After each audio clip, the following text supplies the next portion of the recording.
Hello, everyone. Welcome to LOCKBEARD Phenomena number 63, Spooks. It's Saturday, September 24th, 2022. See who's here. The chat's rolling.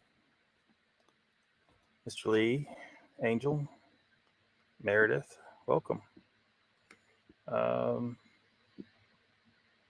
Meredith writes, hey, chat, I'm outside walking a dog.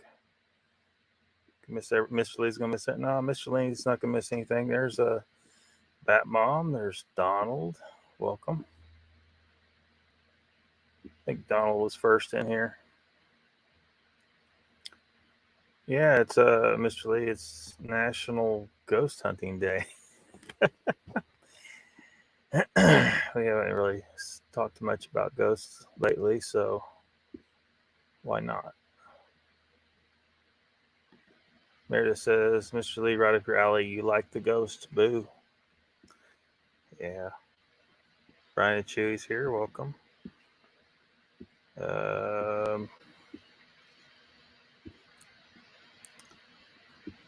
Lots of highs and hellos. I'm trying to catch up to you guys. You started a few minutes before me.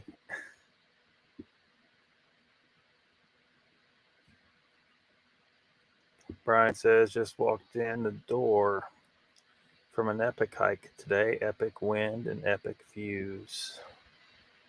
Awesome. Yeah,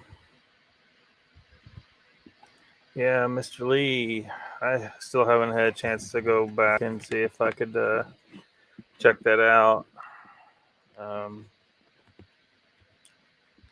At least it got you talking. Did you give the British Bigfoot report? Enjoy the fall weather. Yeah, it's starting. Mr. Lee says to Brian, I was so scared, man. Is it nippy in London? I can't remember the name of that. There was a place. It's a castle in Ireland, but it's like the picture isn't really all that great. So I was going to pull that up, but it was posted on the 30th of August. Legendary shape-shifting entity photographed at a castle in Ireland. Trying to see the name of it. I can't remember the name of it, but anyway, it's not really because they put a red circle, and you know the red circle thing. It's not that great a picture if there's red. You got to use a red circle. Mr. Lee says, "Lockbeard, fantastic new intro. Well done, man. Thank you, man. Thank you." And I'll tell you, the computer fought me every step of the way. I mean, part of it's the heat. It gets too hot, and the damn thing just don't want to do anything. But the other part is I really need a computer with a bigger set of balls on it. Ida Bustamonte's here. Welcome. Mr. Lee says that's some Steven Spielberg shit right there. Well, not exactly. I could definitely. I would have liked to refine that a lot better. It certainly could be, but like I said, I'm limited by what I'm working with, so that's what we got. That's what we're going to get. Because I showed you guys that just the one slide that I had on it. The one, like it's a 5-second clip there. Like 2 months ago or something like that. And so I just been doing so many different things, and the computer just takes too long to do it. And then also it depends on what kind of internet I'm working with. I gave up on using the public library because there's problems with their, like I can't function on YouTube at the library because like a lot of I remember specifically Joe's channel. A whole lot. I think the majority of his videos are blocked at the public library here. Also, there's no comment section. It's blocked entirely. YouTube comment section is completely blocked, so I can't respond to comments or make comments or do anything. So the library, and I talked to their people, and they never could find some kind of resolution to it or fix it, and so I just can't use the public library. But yeah, because if I try to upload where I'm at now, if I try to upload a video here, it might take 4 hours. Whereas if I do it at where I'm normally at in the morning, it takes 10, 20 minutes max, 20 minutes max. So that is throttling things. Sandra Piper says, Lockbeard, love your new intro to the show. Thank you, Sandra. Welcome. Welcome to Grasshopper. Comes in with again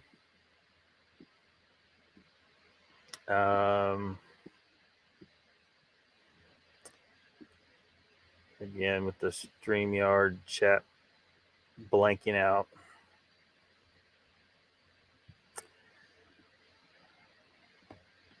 Grasshopper says, evening, all use cray crypto weirdos. Uncle Bones, welcome. Rex Hand.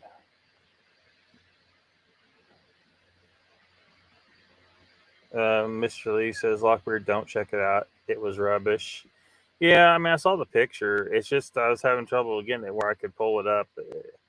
I think when I jumped on, because it was reported on Coast to Coast website, which I think that thing computer just started, lagging. Certain websites, I jumped on Facebook briefly to check something somebody was sending me there, and that's just a mistake. All the CIA satellites link up and then practically shuts the computer down too. So anyway, yeah, I'm not gonna bring that up, Mr. Lee. There wasn't really anything there. There could be something there, but it's not like it's a clear face of a ghost or anything. If you have to circle it, it's probably not really any kind of great evidence, as we all know. Fat Mom says, Mr. Lee, I heard you were on Mogs. Can't believe it. I missed it. Yeah, he wasn't on visually, though. We need to get him on visually. Hopefully, if I do that one thing that I've been talking to him about, maybe I can get a short little visual clip from him. That Mom missed everything. She hasn't missed anything, Mr. Lee. It was something. Well, that's not the. It could be something similar. It seems like it started with a K or a C or something like that. Gary says, yes, I'm here, Lucky. Ha, ha, ha. Welcome to the chat, Gary. Donald says, Lockbeard Pat wants someone to put him in the hot seat over them pics on Facebook. You should have him over. He's got some new pics on Facebook.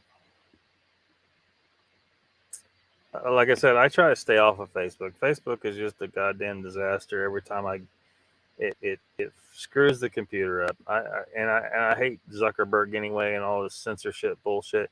Facebook used to be kind of fun, and now it's just I hope it fucking dies. That's what I want for Facebook. I want it to fucking die. I want somebody. I want the tank like G4 is right now. It needs a tank. Brian says, baby steps, Lee. It will get more natural in the England Bigfoot report. Oh, is Mr. Lee not going to do the British Bigfoot report? He's going to do the England Bigfoot report. So that means we're going to need someone to do, we're going to need the Scottish Bigfoot report. So maybe we can get McMahon to do that Well, no, wait a minute. Isn't he in Ireland? He's in Ireland. He can do the Ireland Bigfoot report. Of course, all these reports are going to be real short, right? Because there's no Bigfoot over there. No sightings this week. See you. Bye, folks. Goodbye. Hunting. No, it wasn't Huntington. I can try to pull. Let me see. Let me see if I can find the name of it. I know it's the page is loading now. It's just taking forever.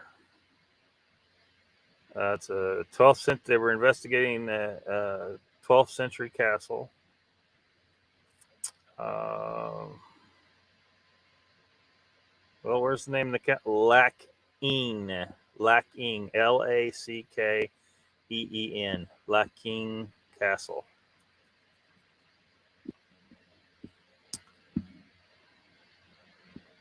And of course, on there, they don't have the picture. You got to go over somewhere else to see the picture. But when I clicked that link earlier, it was just I'm not doing it again.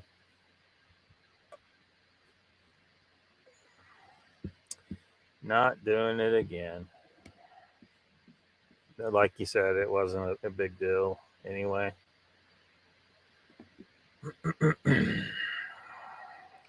Brian Chu, you considering doing the English Bigfoot report?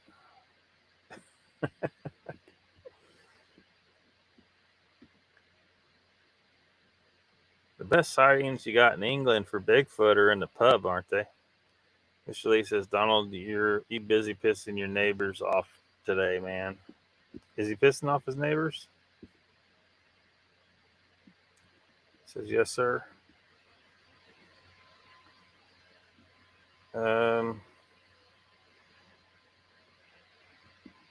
So when your sibling home still the internet, maybe.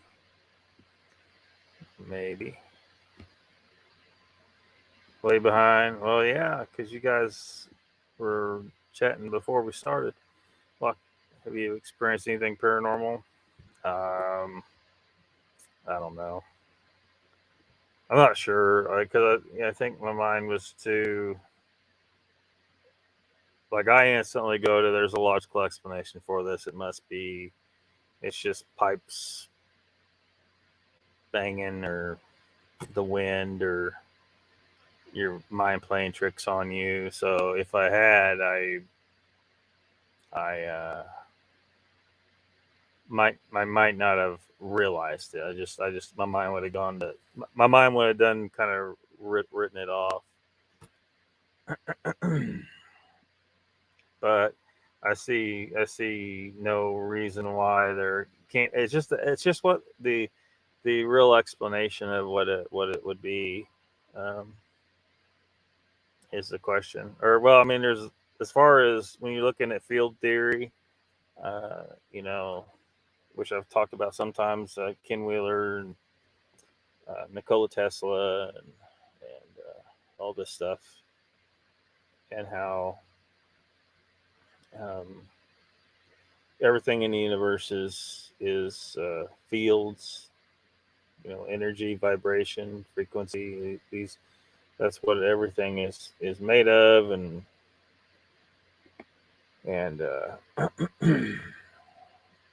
so, you know, I don't know how comfortable people are with a scientific explanation for ghosts, but there it is.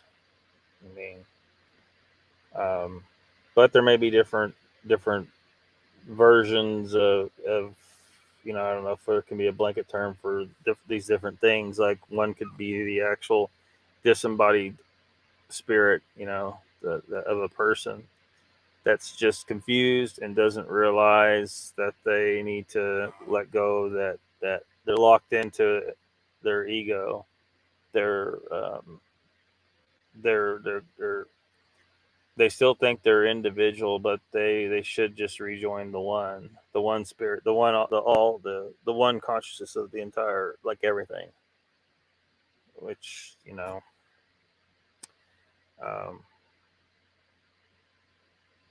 which is a bad situation, right? Because that's why you see a ghost, and then the ghost doesn't really seem to understand what's going on. they're confused. They think they're still alive. So you'll like people will see the spirit, and it's always doing the same thing over and over and over again because it's kind of locked in its final moments, and it just doesn't realize it's confused. But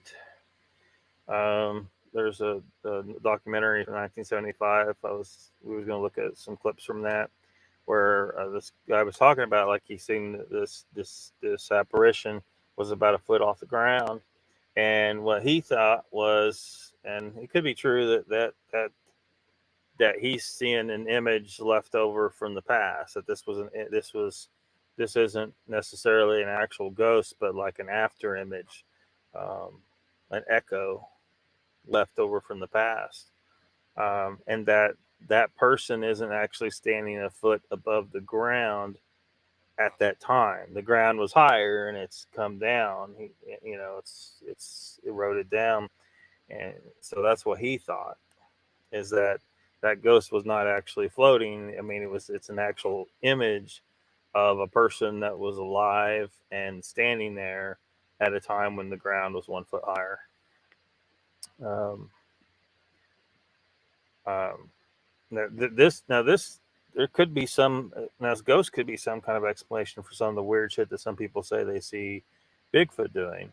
This is why they can't, if they do see something weird, they can't just automatically assume, well, I saw Bigfoot disappear, they must have cloaking or jump through a portal or whatever kind of bullshit. Well, who's to say that there isn't a such thing as a ghost of a Bigfoot? Maybe you saw that and ghosts disappear. So Bigfoot aren't cloaking. You're just because you may just be seeing a ghost of a Bigfoot. Why can't there be a ghost of a Bigfoot? Or a leftover after image or something, some other kind of explanation. But you got to be careful not to jump onto any explanation because we don't know. We don't know any of this stuff. Spooks and Spirits says what? Yeah. What are his pictures? What are they, Mr. Lee?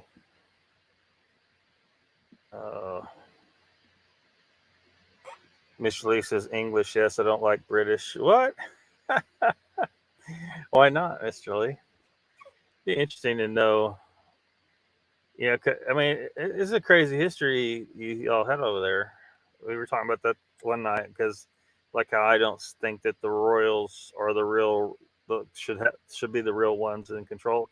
Well, for one, I don't think the British monarchy should be over Ireland and Scotland and all that stuff and Wales.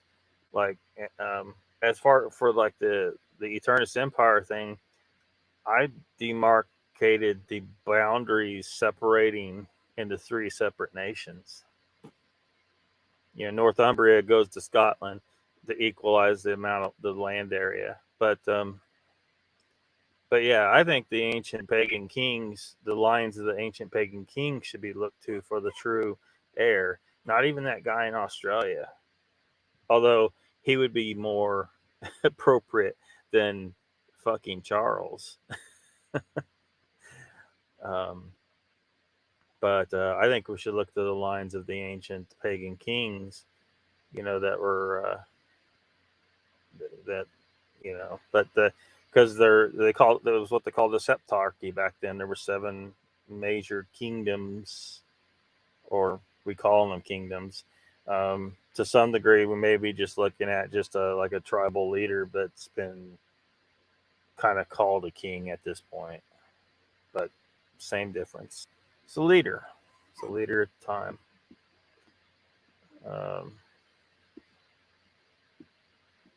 No, I've forgotten the name now, but I said it a while ago. Too many castles in England.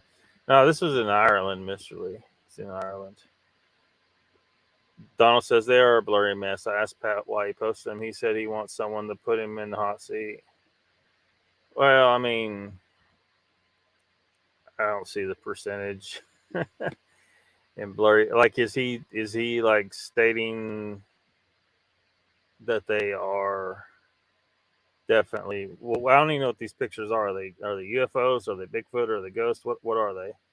So he wants someone to put him in a hot seat. Maybe we should have Joe do it.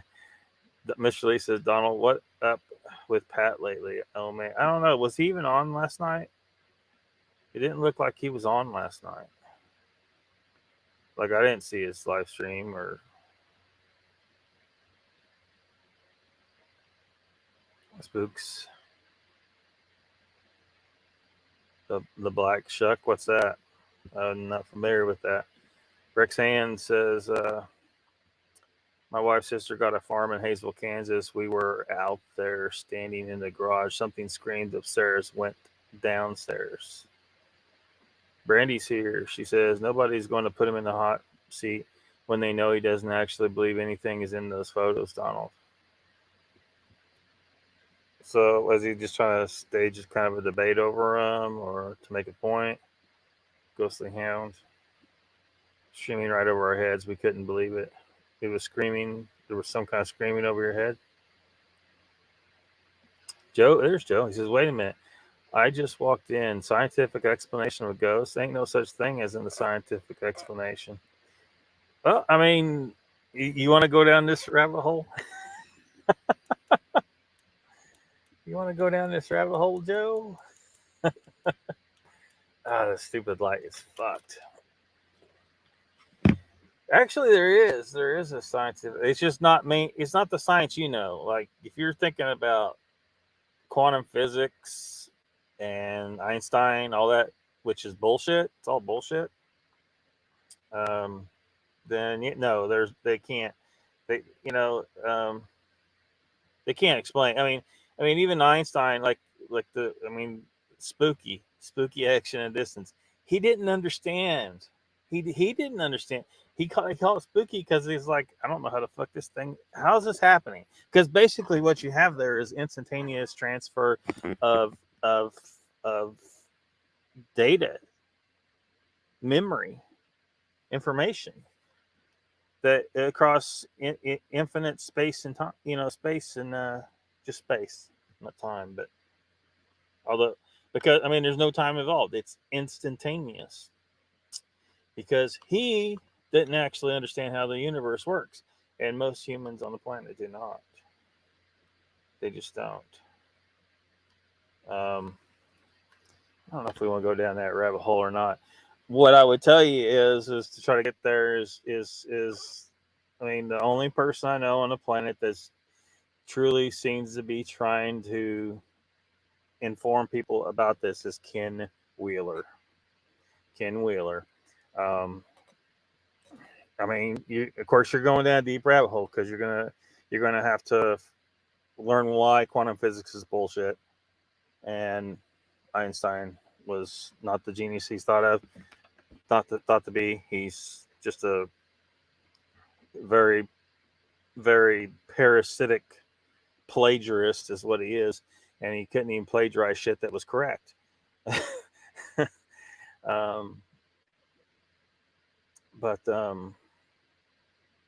But we got to take Einstein, throw him away, and then go look at someone like Nikola Tesla, Steinmetz, Heaviside. The real scientists in the past. You might even go look at some stuff from Eric Dollard, but man, he's, I think this stuff can make you a little nuts if you understand too much about how the universe really functions. It could fuck you up. Like to me, it's sometimes I find this entire this here completely pointless. This existence. If you know what you truly are, you're like, why am I staying fucking here? Why did I stay here? What's the point? There's no goddamn point. Like it seems to me like the only reason to stay here is if you do not know why you're really here. Like I'm not saying I truly know why, but I know this isn't the true nature of what we are here. It's like because our memory's been taken about what we are, what we were before we occupied the physical body, which is just energy, frequency, vibration, fields were part of that, and we just been split into a bunch of individuals. It's the whole fractal thing. It's like the Ken Wheeler always uses the example of the soap bubbles in a sink of water. When you look at the soap bubbles, they're all reflecting the same image, right? Well, there's only one thing there, but all the soap bubbles are reflecting it 1,000 freaking times. That's what individual entities are in this reality, is individual little reflections of the one. And I guess what's going on with our brain is its function is to block the memory of what we are beyond being uh, attached to this physical body, so that we could have, I guess, an individual experience. I don't know if the one conscious, because everything's the one conscious. I don't know if the one consciousness is just bored, and the only way for it to have new experiences is to exist attached to physical entities such as ourselves that have a biology that's able to block the memory.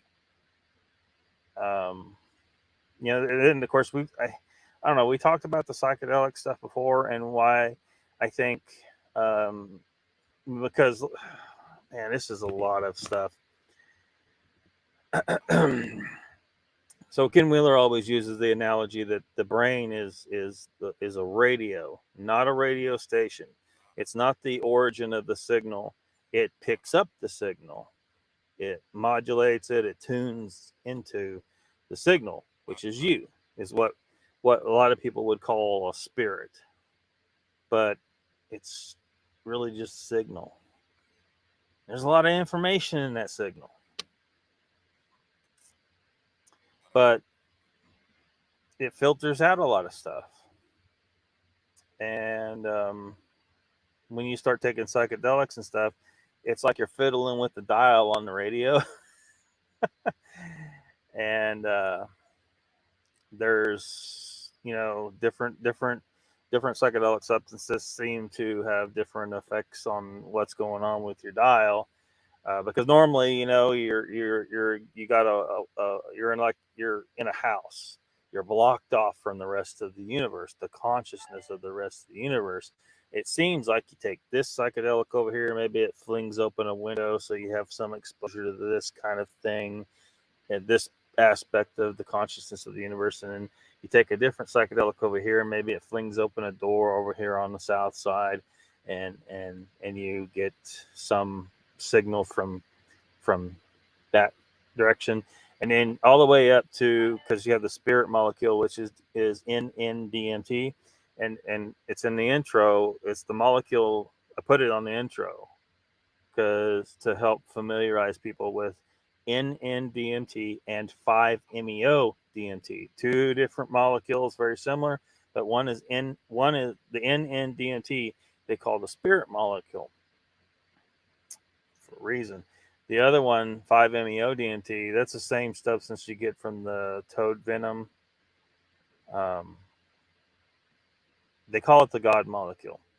The reason is, and I like to describe it like this, is if NN-DMT flings open a couple of doors, connecting you to what people call the spiritual world, but it's really you're just reconnected with a lot of the signal out there that's normally filtered out.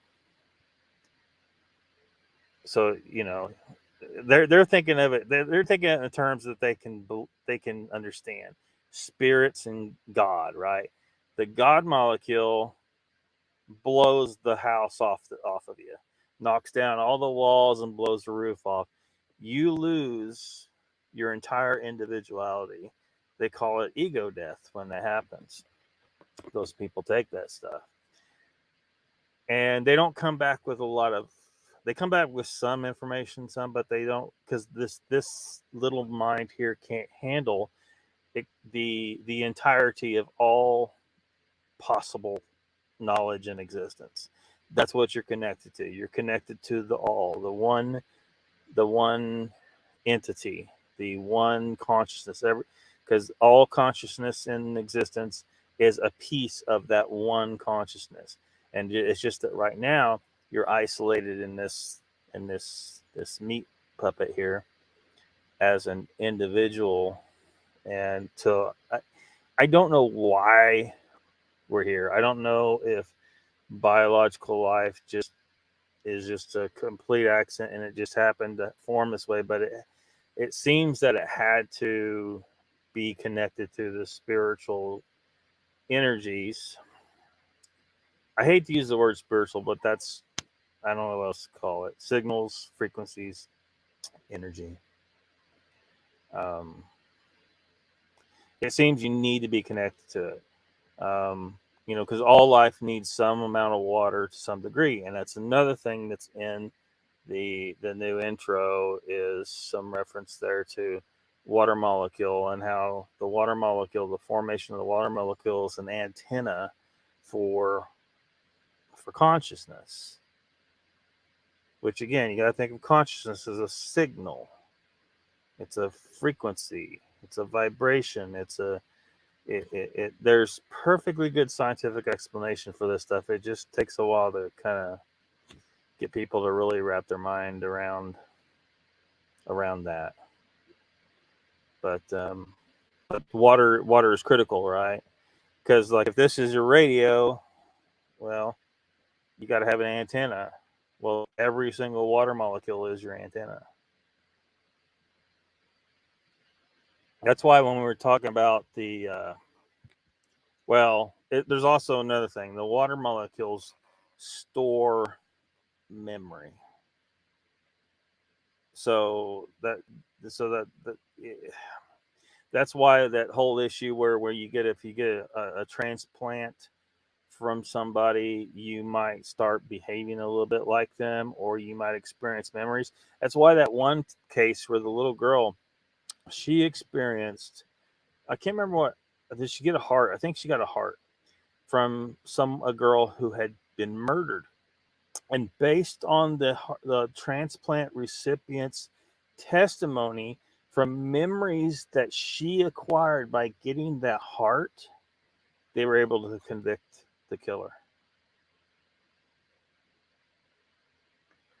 This kind of information, this stuff here, like if we just grab it and run with it, man, we could do some serious, crazy, just awesome stuff with it.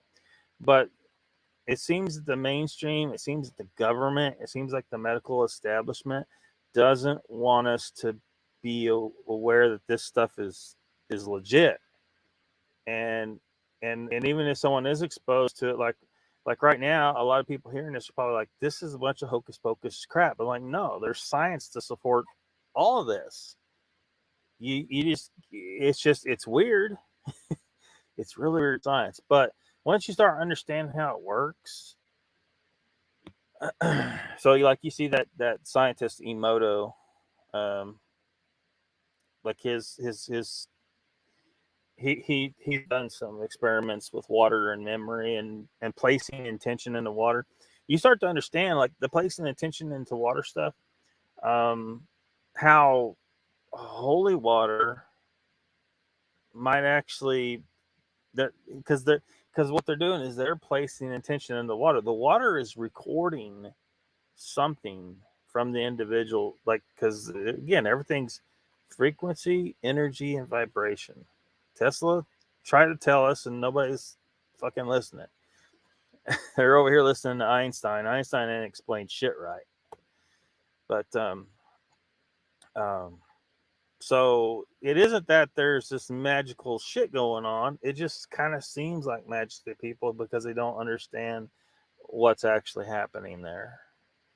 So sometimes it may work. Now, it's not going to be 100% all the time, of course. Nothing really is, but they are doing something to the water, whether they understand how it works or not. I mean, you can give a caveman a hammer and he might figure out how to use the hammer, but he doesn't know how that fucking thing was made. He's like, to him, it's a magical thing that you handed him. You're a god. It's like, this, I've never seen a substance like this. It must be a mystical, powerful thing created in the heavens. Anyway, I'm probably way behind in chat now. Two churches one night, 1700s. It attacked them. Did I say welcome to Brandy? I should have said welcome to Brandy, but if I did not, welcome to Brandy.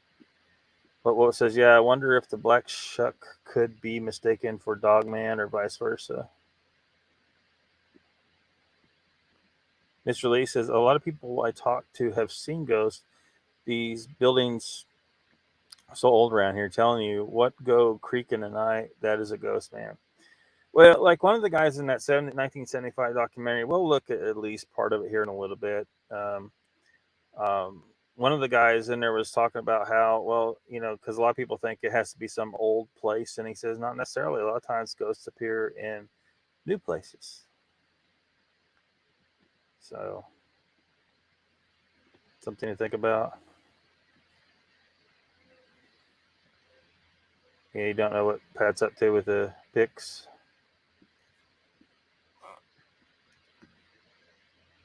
Brandy says he's just being a smartass. Gary says ghosts are not one's friendly friend. I don't see them inviting you in to have donuts. I don't think anybody was saying any such thing. Most of the time, they are just simply confused, individualized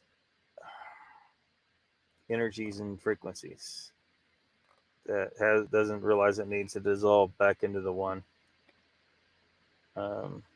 There are several accounts of black shuck on coastal paths to the cliffs. Picture bushes.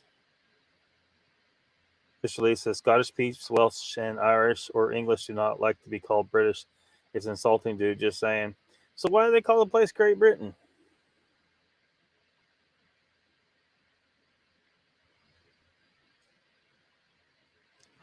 So there's been so many different people coming in there, and you know, and it's a history of war and forced religious conversion and all kinds of crazy stuff. Looks like a drone shot that may be a Bigfoot. Brandy says could have actually found some faces to use as a proper example. Scary as fuck, says Uncle Bones to Rex. Looked at each other like, wow, about the noise. Joe says pseudoscience explanation, maybe. No, I mean, like regular science is like pseudoscience. I don't know. Hopefully, I explained enough for you to go on. Like you might check. Like he does have a short paper that I went over on here at some point. That's kind of a quick, but that really doesn't do just because you kind of got to understand how the universe works, and it there's you're not going to get that from mainstream. You're going to get that by either listening to a lot of Kim Wheeler, probably, or studying some of the other works that he talks about. The older scientist, Nikola Tesla, and is the big one. But James Clerk Maxwell, but I mean, Ken's the one. He's really putting stuff together from all these other places, all these other people, because they didn't all necessarily have a full enough picture either, it would seem. Nikola Tesla maybe to some extent, but yeah, it just takes a while to go down that rabbit hole and kind of unlearn the mainstream and see what the problems are with it, and you know. And I've tried, because some people they like to bring up CERN, right? They're worried about CERN. CERN's going to accidentally create a artificial black hole and destroy the Earth. I'm like, no, they're not going to. Those guys over there think they're banging together particles, and they're not. You might as well give those guys a handful of Legos. They're all they're doing is blowing billions of dollars to do fucking nothing. they're shooting energy at energy, and that's it. That's it. They're not gonna create a black hole and destroy the fucking world. They're just wasting money. They will not hurt you. It's the living you have to worry about. Yeah. Mr. Lee says, "Sexy Ken, I watch all the time." Sexy Ken. I haven't been watching him much lately. Cause so much is repeated, like and the freaking live streams, man. The damn, especially if the flat earthers show up and start wasting a bunch of damn time and flooding the chat with their bullshit. Donald says, "Is Ken Wheeler a full carnivore?" No, he is not. And look, he knows what he knows. He does not know diet. I mean, he's a big old boy for a reason.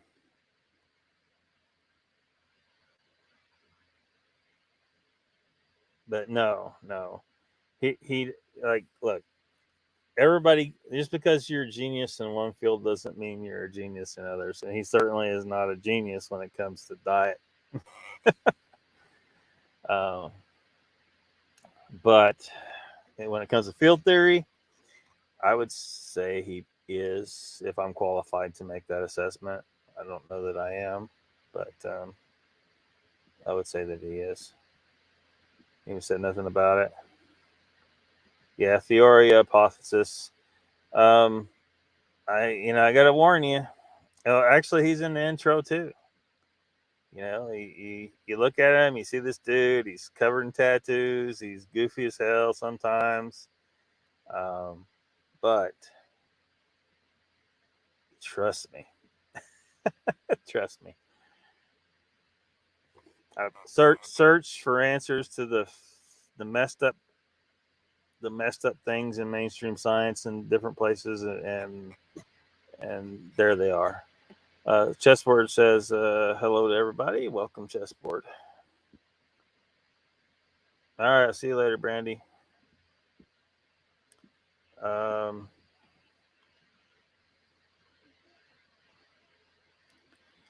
Chessboard says, "A hologram is like a bunch of soap bubbles. Cut any portion out of a hologram, and it contains its own picture." Yeah, exactly. So it's almost like the whole universe is a hologram, right? Mr. Lee says, "Chessboard, the poltergeist did hurt me, though. Just saying." Huh? Like a fluttering butterfly, Brandy is gone, says Uncle Bones. Well, she do that sometimes. Green Paul says, "Yo, Lockbeard, you are on my turf now. DMT, God molecule." Yes, 5-MeO TNT. 5-MeO DMT. Yeah.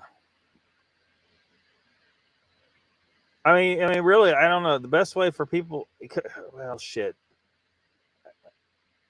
I gotta be careful what I say on YouTube when it comes to that, right? We come here blind to the spiritual world, says Grasshopper, for a reason, so we can just be humans doing human stuff. Yeah, but if I know that I'm just a little piece to a greater entity, a great universal consciousness is what I usually think of it, term it as. But and so basically, I'm just a tiny piece of that thing that has amnesia of most of my knowledge, and I'm here just trying to get to that knowledge. Well, I'm like, fuck, why did I stay here? I want to get to the knowledge. Why do I need to stay fucking here? What's the purpose of being here and suffering all the fucking time and dealing with all this bullshit that's going on? Why what is the point? You know, flesh puppet, meat puppet. Finally, I met you on the other night, dude. Just watched today. Chessboard says Uncle Bones, Brandy is like fly poop. She's everywhere. Mr. Lee says, Chessboard, I sit on my chessboard. It did sit on my chest, trying to suffocate me, throwing all kinds of shit at me. Talking about the poltergeist, it's a bad experience. They can if you let them. Like, you have power over that thing. You just gotta, if you don't, but if you believe it can do stuff to you, you're basically kind of doing it to yourself. No, no. I just don't see the percentage. Ken's the same way. He says I mean, I don't know if you ever watched Ken Wheeler, but he's the same way about that. He's like, all you're doing is sitting there, just. It's like, how do you put it? I don't remember how he put it, but it basically, it seems like it's just a waste of time. Like, people trying to blank their minds and stuff like that. I'm like, what are you talking about? How can you blank your mind? There's no way. There's just shit flying through here all the time. I can't turn that off. So I don't know. I know what Ken says. He always says meditation doesn't refer to anything. It doesn't, like, what does it mean? What are you talking about meditation? What are you doing?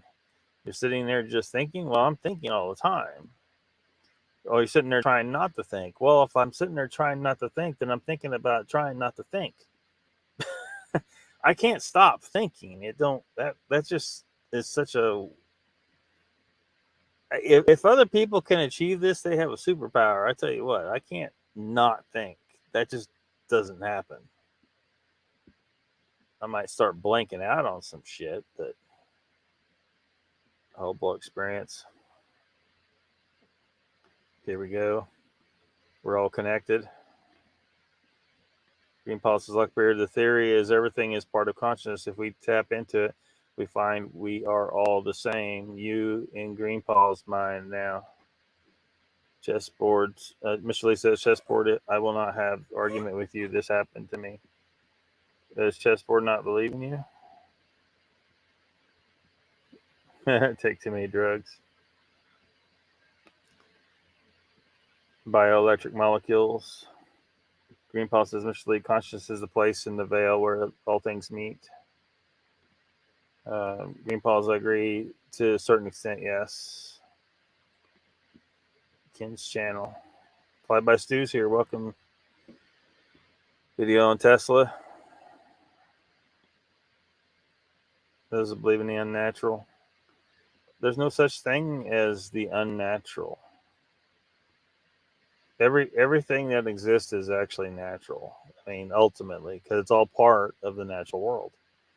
It's all part of the natural world. Green Paul says, Lockbeard is correct. There is a preponderance of experts who do not know what they know. Speaking to those who think it's been proven, consciousness is your brain on oxygen. Above, so below, be now. Experience of kind. The chessboard have an experience of kind? Living the life you choose. I don't remember choosing it though. That's my problem. If I could remember choosing it, then I might be okay with it. But at the moment, because I don't have those memories, I feel like someone else has fucking trapped me here. Meredith says, darn dogs, electric nail file won't work. Had to fire nails with one of New York new nail files. She's lucky. Love her ass. Got her done. Little dog nail trimming, I guess. Explain to Mr. Lee. It's not a waste of time.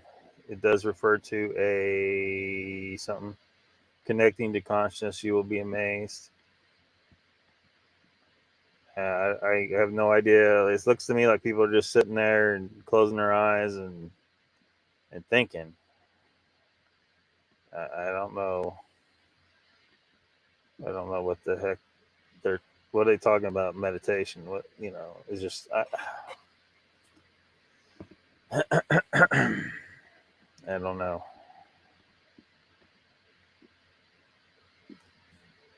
Donald says, Meredith, hi Meredith, and Fly by Stu.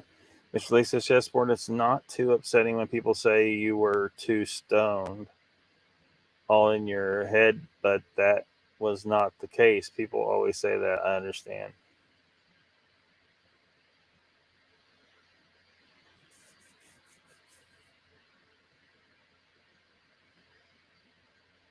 I think maybe he was joking with you, Mr. Lee. Not sure. I think maybe he was joking with you.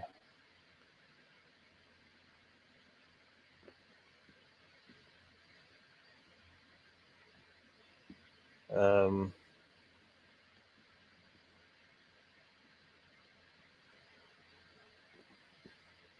Breck says, does anyone have music playing in their head all the time? Do you have any metal in your head?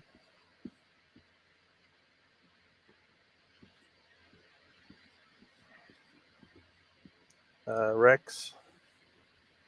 Or, I mean, because again, everything's energy, frequency, vibration, and it's potentially you could be picking up some frequencies you're not supposed to.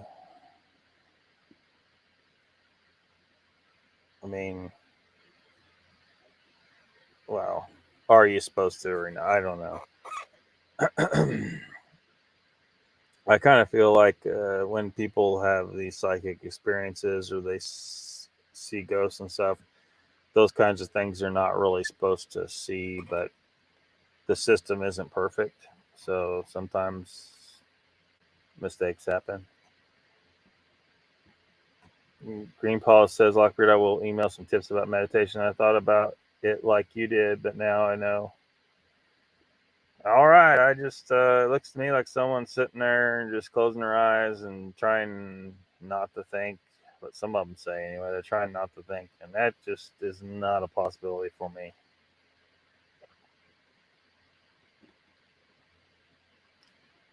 Gary says, when someone say that D word, are they considered a troll?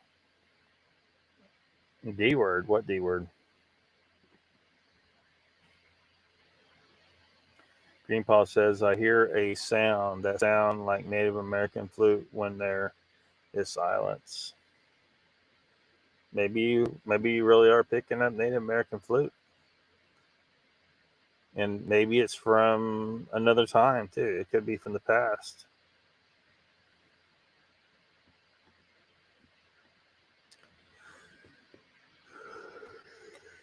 Yep, tinnitus. Sometimes I have that going on. Sucks ass when it gets really bad.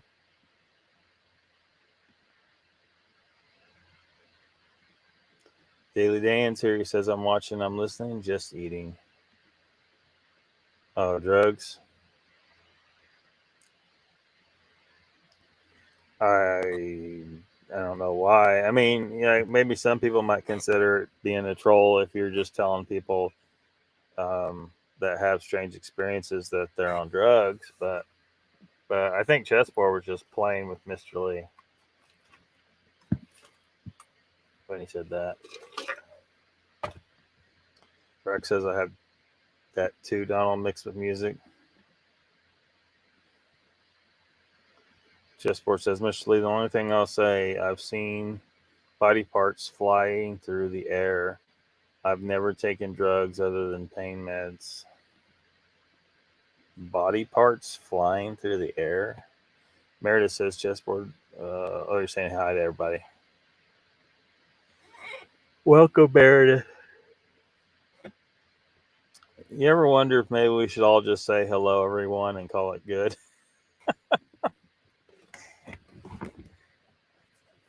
Oh, we spend so much time typing in everybody's names.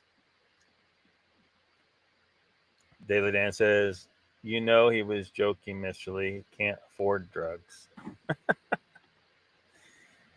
Donald says, I think mine is from using grinders without proper ear protection for many years. It's funny you mentioned grinders. I was going to say about them trimming them dog nails. You could probably use a grinder. You got a really big dog, like I used to have a Pyrenees, and the dog had dew claws that had to be trimmed or they'd grow all the way around and poke into her pad there because she didn't have her dew claws removed. Them things were as big as freaking ram's horns, man. And a regular dog nail trimmer could not gnaw through that damn thing.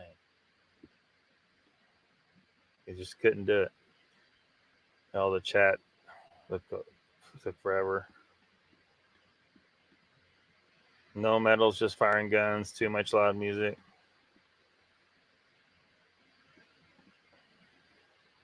Mr. Lee says it's not a case of proving ghosts or spiritual manifestations. It happens.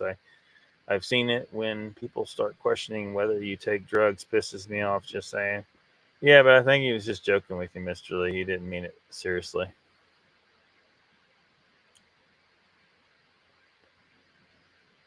Does anybody recognize this scene?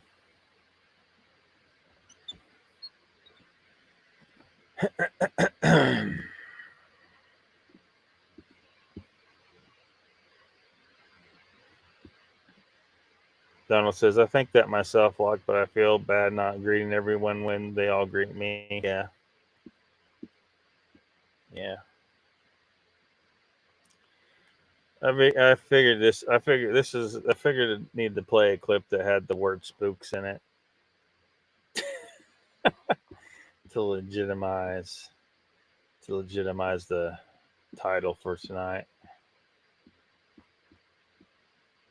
Hold on just a second.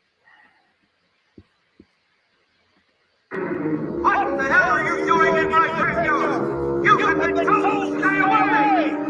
Sound off like you've got a beer! Yeah, well, it's a public place, Hiles. I do not like you! You cannot bring your spooks in here without my permission! Disappear, scumbag!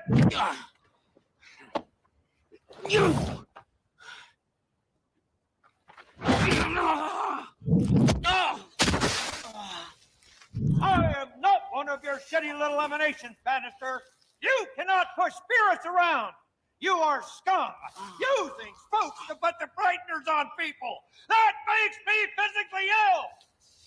We got a lot of lowlifes around here, and I will provide an armed response at the first sign of trouble. They must be contained.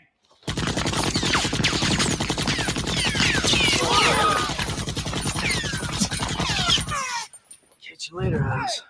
My tour of duty runs another 85 years. There's a piece of dirt up here with your name on it, Bannister. I'm waiting for you, you little maggot.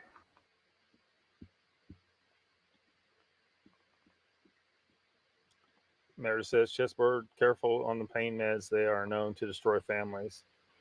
I hope you have personal experience on that topic. Yeah, pain meds, bad news. Right, Mr. Lockbeard? I guess. You forgive Chessboard? The movie with Michael Keaton? No, Michael Keaton. No, Michael Keaton.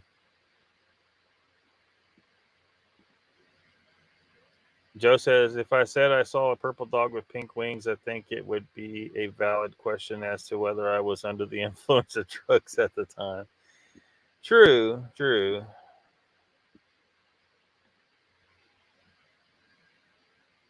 But there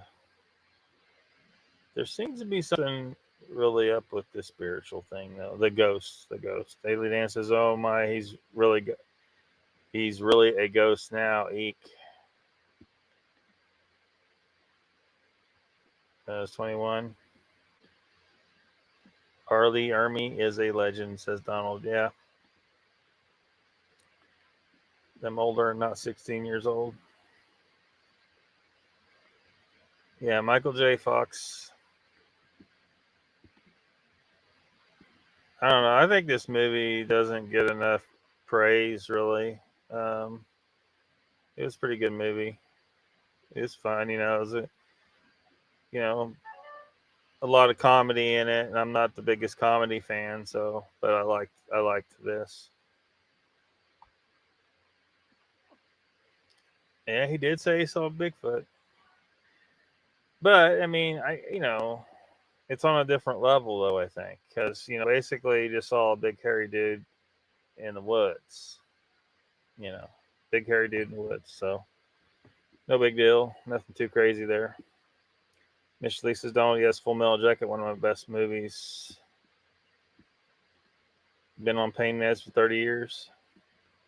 Mr. Hugh, welcome. Some fool dyed their dog and put it in a costume. Yeah, those panda puppies. People dyed those puppies like pandas. Sandra says, what was the name of the movie, Lockbeard? Oh, this movie? It actually, he said the name of the movies. Arlie Ermy, the character, the spook, the ghost there, he said the name of the movie in his line there, in his lines there. Joe says, yes, green calls, and yes, I don't think it would be unfair to ask if I was under the influence at the time. Yeah. The answer is no, it wasn't. Yeah. The stream stayed up, so I guess they didn't try to copyright smack me for it was a short enough clip. Green Paul says, so big hairy dude in the woods is okay, but everyone else is on drugs or insane. If they see something else, LO, dude, you learn nothing from your experience. Oh, you talking about him? No, he said that he said that it would be a fair question, but no, he wasn't on drugs. I think the two things are different, though. I think they're different because one, you're saying you saw just a big, physical thing, a hairy person. We're very familiar with physical things. There's, millions of physical plants and animals on this planet, and billions of humans on this planet, physical things, and so to say that you saw this physical thing is not near as fantastic as saying you saw something that's invisible, typically a spirit that most people aren't seeing, and it's just not something we normally see. So I think the two things are very, very different, very, very different things. So, which is fine, I think that like I've been basically trying to say is that spirits are real. It's just that there's a scientific explanation for what they are that most people aren't aware of because mainstream science tries to reject it at every turn. They won't admit the ether is real, even though all the experimental data shows it's fucking real. But they keep bending over backwards. Every time they come up with something that indicates ether, they bend over backwards to explain it away as something else. So they'll come up with something that's completely not real, like space time. Time is not a thing, it's a measure. Space is nothing. So how do you stick them together and say, oh, there's a fabric of space-time? No, there's not. What you're talking about is actually the ether. When you talk about dark matter and dark energy and 0 point energy and quantum foam, for fuck's sake, this is all indications that the ether are there. They're just trying like hell not to admit that humans, ancient humans from a long, long time ago, knew this shit. And that our science is still not quite caught up to what those people knew back then. We're assuming that those people did not have science that was greater than ours. And that assumption, I guarantee, is about to be proven wrong. We're assuming because they should be here, right? No, not if the fucking planet got hit by a big fucking rock, which it did. About 13,000 years ago. Hiawatha Crater in Greenland. Younger Dryas impact. Worldwide civilization, dick knocked in dirt. Technologically advanced civilization. What you're saying. Chessboard says, or Donald says, chessboard, I've been dealing with crippling pain from muscular dystrophy my whole life. But didn't you say you got some relief from that by dietary change? Give up. Where's my bong at? Green Paul says, Lockbeard, your explanation makes no sense. Miss Lisa, I'm not sure which one you're talking about. Oh, yeah, there's Yippee. Green Paul says there is a scientific explanation for everything that people really see, so stop laughing. Who's laughing? Chessboard says, Donald, sorry to hear that Donald had a good friend had the same. We just don't know what it is. Daily Dan says you can't call it what you can call it whatever you want. All the cute names like Bigfoot, Sasquatch don't change nothing. Hairy dude, oh my god, no. I saw a fucking monster. Well, I mean, it may seem monstrous to you, right? But ultimately, you know, I think hairy dude appear based on like descriptions like what Joe saw and what Jay saw and other people that have these stories that seem reasonable and believable. They don't have a bunch of woo and stuff in them. Sounds like they're seeing a big hairy dude. Now he may be a monstrous, he may be aggressive or not. Different people have different stories in that regard, but I have to filter out the stories for ones that are plausible from the non-plausible.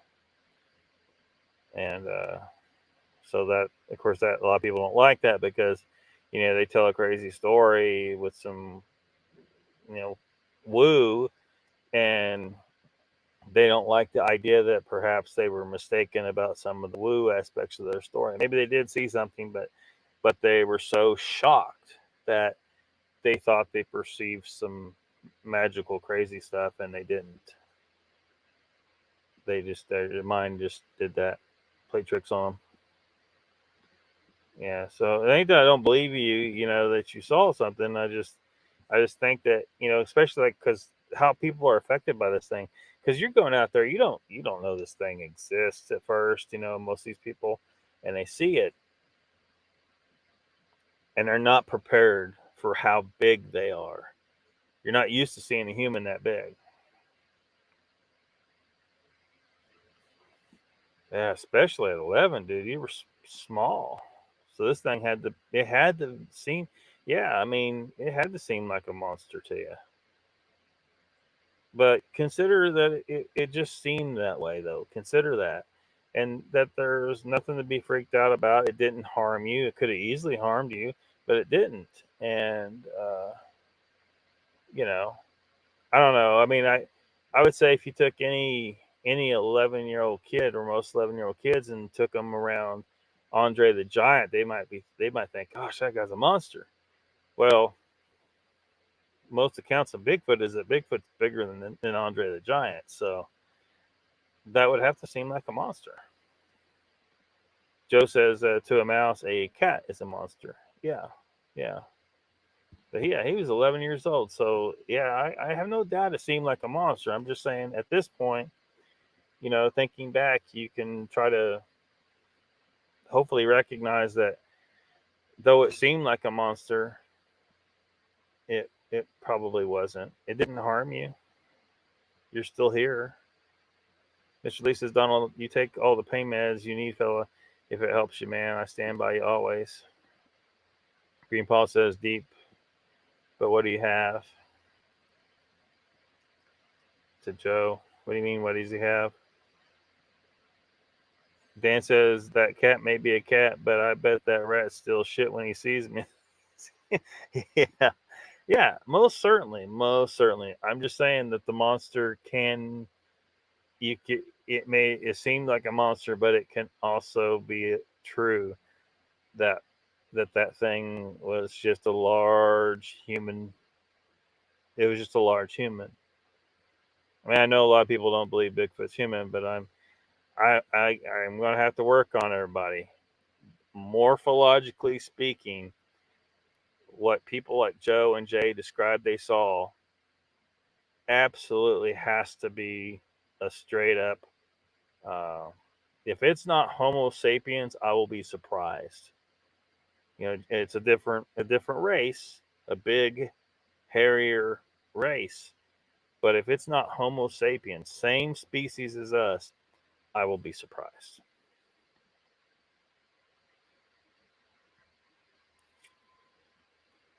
Donald says, I was 13. I don't recall any massive size like 8 foot. Mr. Lee says, Donald, you must tell me your encounter, please, one day. I don't think he's ready to talk about it. Daily Dan says, hey, there's a trip fact a few weeks before it happened. It was wrestling. Where Andre was wrestling, and the thing I saw seemed way larger. Oh yeah, yeah. I mean, the thing you saw, because Andre was really, really big for a human. If he saw this thing, he would probably shit. In fact, he might shit himself worse than you did. Because at 11, you're used to seeing a lot of shit bigger than you. Every man you see is bigger than you. Every woman you see is bigger than you when you're 11, for the most part. Andre ain't never seen nothing bigger than him. If he saw Bigfoot, he would fucking shit himself worse than you did. Gary says the big guy is the devil. Just saying. I don't believe that, but you keep on. Teach or leave them kids alone, says Meredith. Donald says, I will, Mr. Lee. I promised. If you went on Mo's show, just give me the time. Give me time. Yeah, give him time, Mr. Lee. Give him time. So Sandra was asking what the name of the movie was. The name of the movie, Arlie Ermy said the name of the movie in this clip. So I'll play it one more time because it's a funny clip.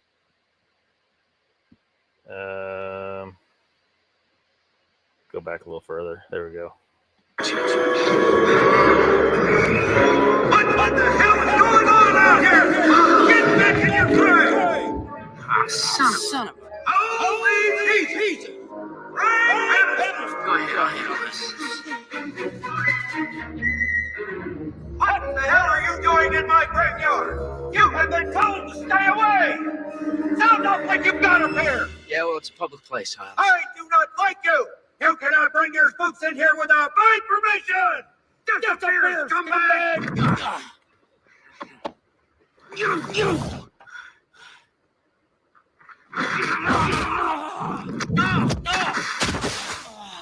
I am not one of your shitty elimination banister. You cannot push spirits around.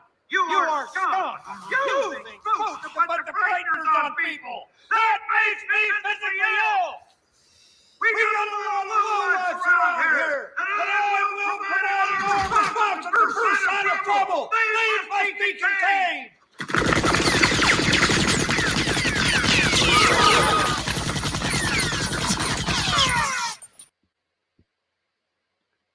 Did you catch it then?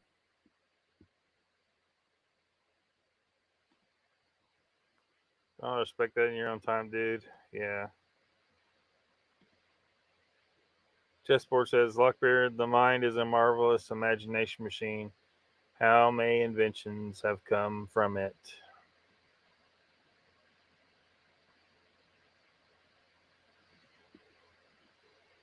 Is that a serious question? Is that a serious question? Yep. Mr. Lee got it. That's a good movie.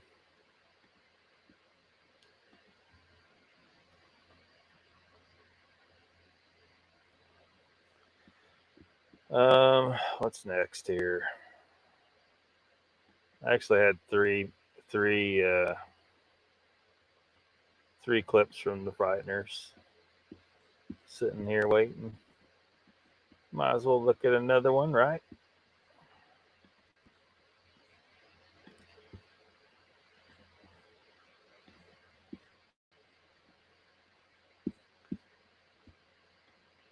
Yeah. What Mr. Lee said, Sandra.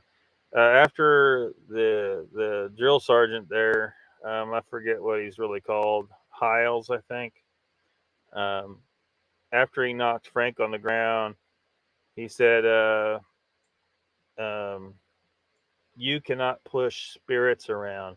Using frighteners or using spooks to put the frighteners on people. That makes me physically ill. The name of the movie is Frighteners. But it seems like a weird way to use it. But I feel like they were forcing like someone just like insisted on the name being Frighteners for some reason, and they wanted to force in the word Frighteners to be used in the movie. You know, I hate it when they do that. Like it don't feel right because it's not a word, really. You know, it's not used the way because he was using the spooks to frighten people, so he could go in and then do an exorcism type thing and make money. So you think that the reason why the movie called The Frighteners is because him and his spooks are frightening people. They're frighteners.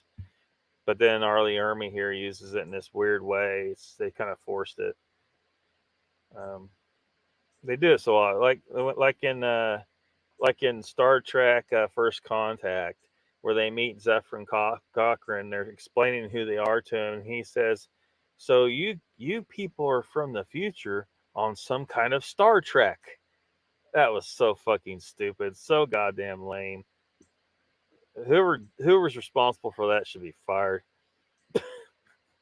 Joe says not going to say anything as fact as to what Bigfoot is or isn't until I have concrete proof.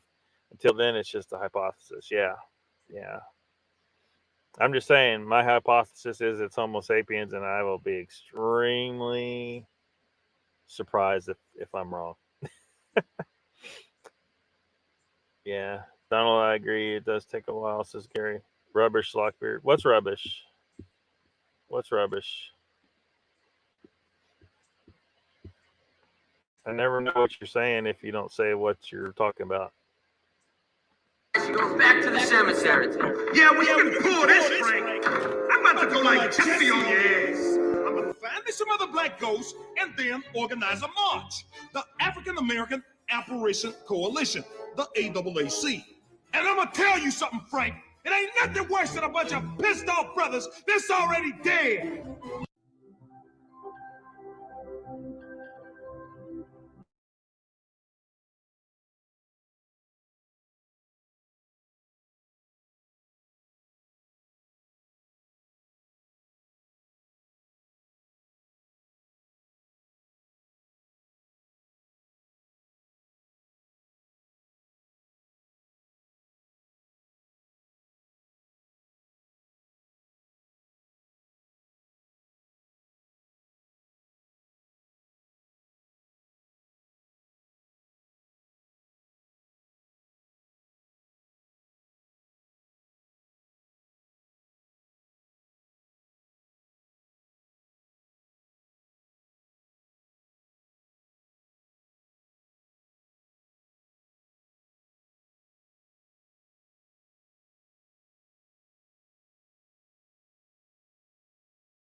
Yeah, I was muted.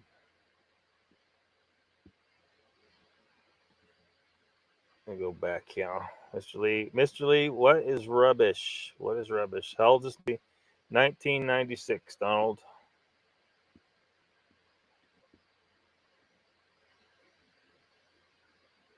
The Frighteners, rubbish, a movie. What kind of sentence structure is that, Mr. Lee? The Frighteners, rubbish, a movie. I disagree, Mr. Lee. Didn't we already decide that you don't get to decide what movies are good and bad? Because you say a bunch of good movies are bad movies, and a bunch of bad movies are good movies.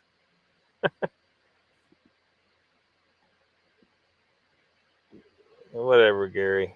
Donald says mid 90s, or Chessword says Donald mid 90s. Yeah, 96. Am I still muted? Am I still muted? Because I shouldn't be muted.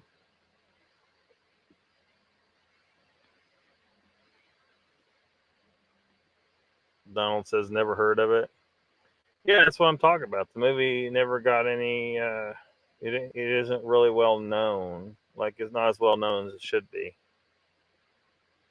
But I think it's a pretty good movie for what it is. You know. Thanks, Joe. Mr. Lee says, Andor, I watched the rubbish. They telling you, very disappointing. Well, that's what I'm hearing. Is that it again? Of course, are we surprised? Are we surprised, Mr. Lee? Andor, of course, Andor was going to be crap. Uncle Bone says we can hear you. Awesome. So before I muted myself, though, were you hearing an echo from the movie clip? Yeah, I don't know. That looked goofy as hell. They were talking to a toaster, man. They were talking to a toaster. That was crazy.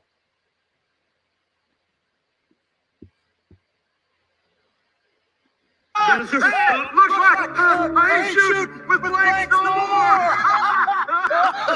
more. Mighty fine woman. Good teeth. Judge! They don't call me the hanging judge for nothing.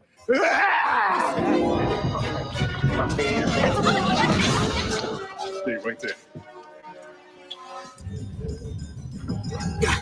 Heads up! Good catch.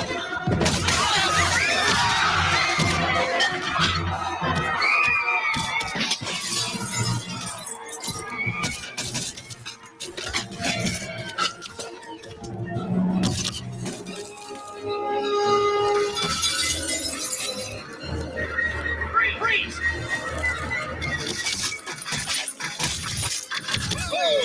We're shooting, Dick. And she was so young and beautiful!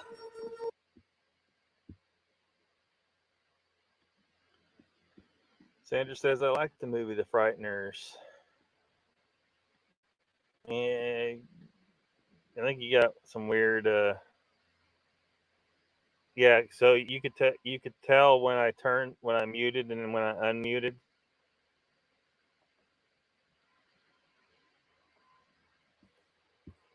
Anyway, I don't know. I think The Frighteners is a good movie. So probably not an accurate representation of ghost or the spiritual world, but it was a fun movie. Chessboard says to Joe, did you ever watch that movie Time After Time on the Drive?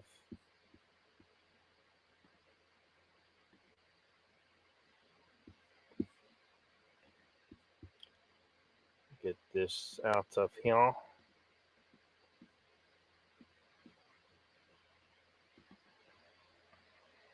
Not yet, says Joe.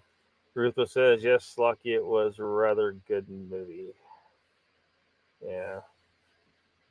Back before they got crazy woke about crap and screwed everything up. Not a masterpiece, but I think it was a good movie.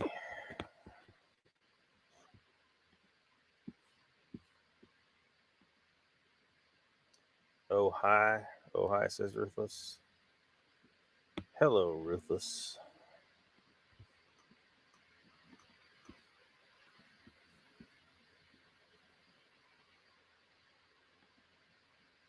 Mr. Lee says, Apocalypse Now, your favorite movie of all times. So what that say? Apocalypse Now never drew me in to watch it. I'll say that. Not my cup of tea.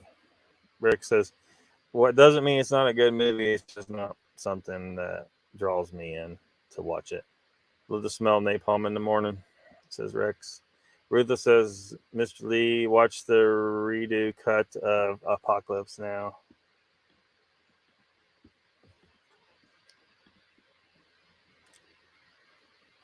Donald says, agreed. Great movie, Mr. Lee. Check it out. So this is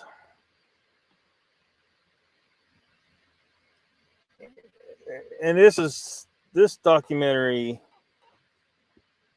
because you see the stuff that's new stuff they got this all these ghost hunter goofy ass shit, finding Bigfoot version of the ghost hunting.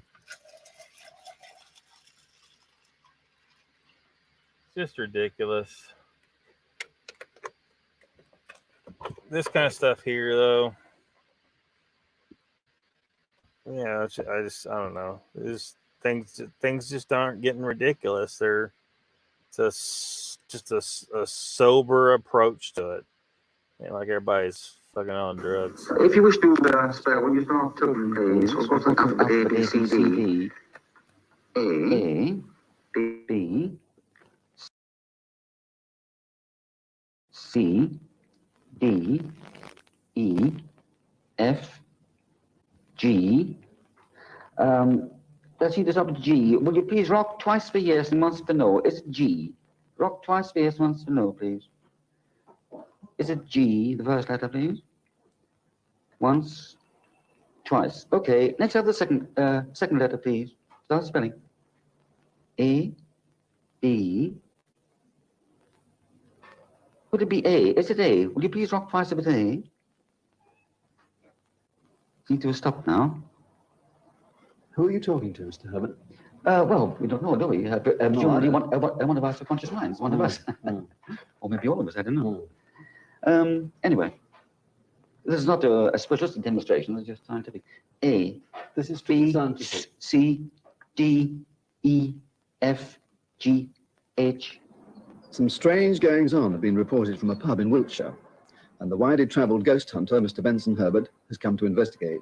Got a couple of fireplaces here. They're all right. You couldn't produce any odd sounds, I suppose. Was there much wind these nights, these days? The days, no, it was quite a quiet day. The first day we ever What time of the year? It must have been late summer. Mm-hmm. And I suppose a mouse on the piano couldn't make Not footsteps across the... Do you get mice in the place much? Not in the building. We found some in the outhouses, but not in the building. Not actually in the building. And it's all carefully locked up, and you've got had no sign of intruders. Well, the first time this happened was on a Thursday morning. Liz was at the Cash and Carry, and I was sitting downstairs doing some work, and I heard. Joe says he sat in graveyards for hours at night and saw nothing. Tried LSD and sat in them, still saw nothing. Yeah. Actually, in this documentary here, there's a point where the guy talks about how because this particular guy, he's not describing a ghost as if it's the actual person, but I think he was one of the people saying that this is more like an echo in a way of energy and frequency, and because we're talking about frequency, you got to be on that wavelength, right? So your mind's got to be tuned or out of tune in such a way that you pick this thing up, or this frequency's got to be something that's entering into the perceptual range of a normal person, because normally we only perceive things within a certain range of frequencies. There are certain things that we can see with our eyes, or certain things we can't see with our eyes, but we can feel it. There's things we can touch physically. It's all about frequency. Heart matter is the same thing as light. It's just higher energy. So it seems solid as far as what our abilities to perceive it. That's how we perceive it. I know it sounds really, really weird, but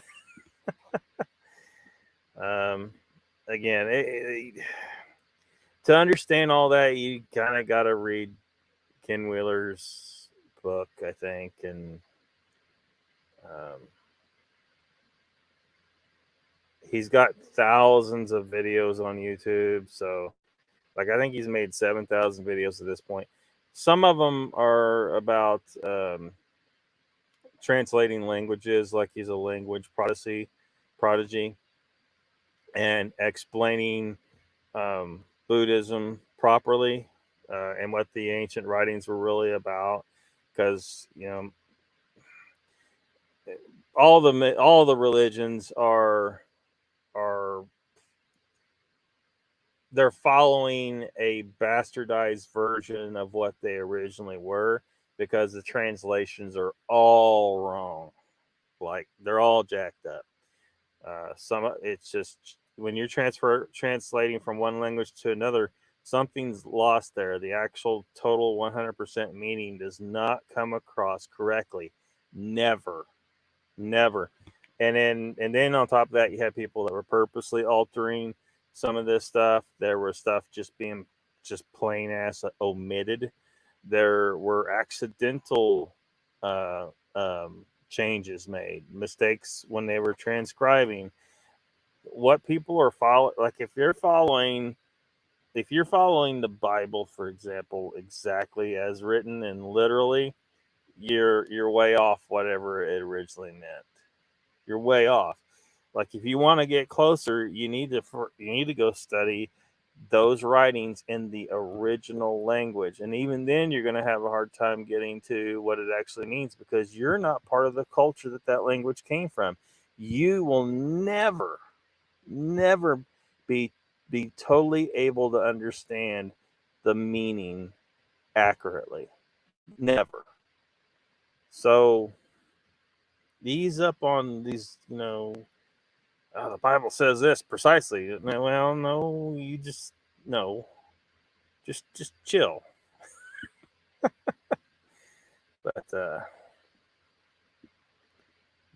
Yeah.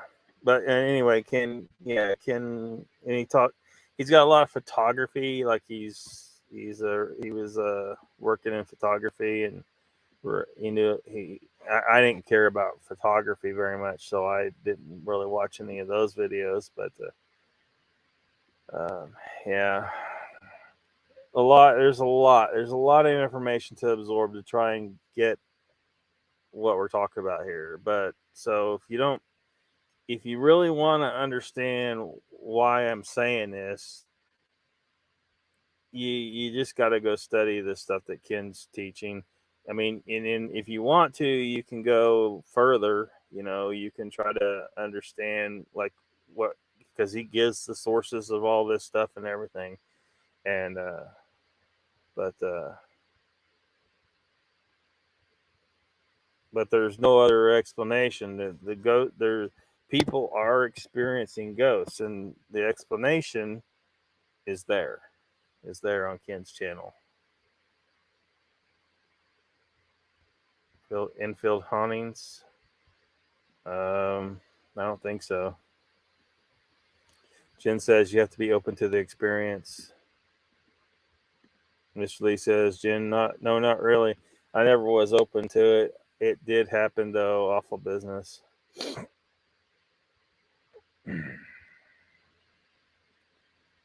Well, I mean, maybe, because if the thing was actually able to physically affect you, in a way, you kind of were open, like, because you believed that this thing could harm you, and that left you open to be harmed. As long as you understand that you are the physical, this is the physical world, and to be done physical harm, it has to happen within the physical world. So something that's strictly spiritual cannot harm the physical body that you control unless you let it. You control this physical body, so it doesn't control anything physical. So you have to be open to letting it harm you, and for that to happen. Rutha says, Jen, that's the issue. People open themselves up to such influences. There are things of this world best left alone. Gary says, and kept where some of it. What? Not a complete sentence, I don't think. Ruthless says, sure, you can use these entities for gain, but the price paid is unfathomable. The poltergeist of Enfield, London Borough. Mr. Lee says, Ruthless, I try to type your name in rubbish. Always comes up. Just saying.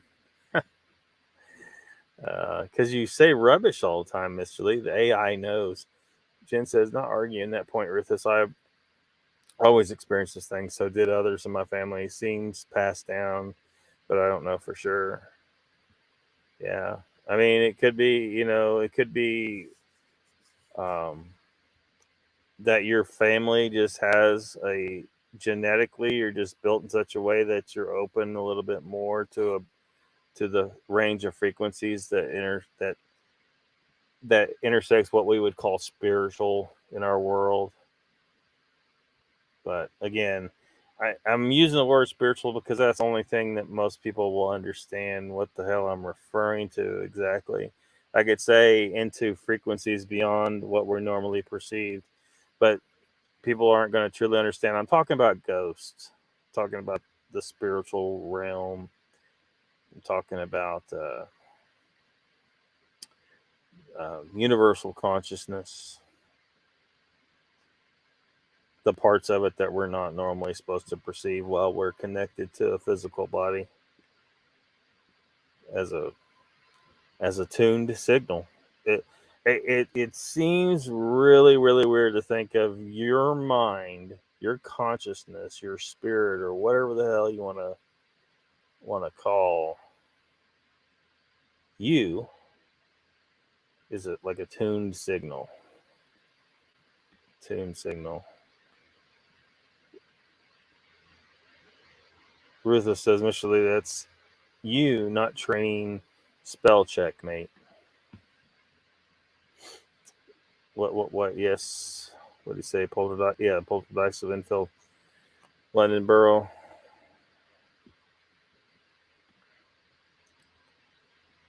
Strange happenings, Mr. Lee.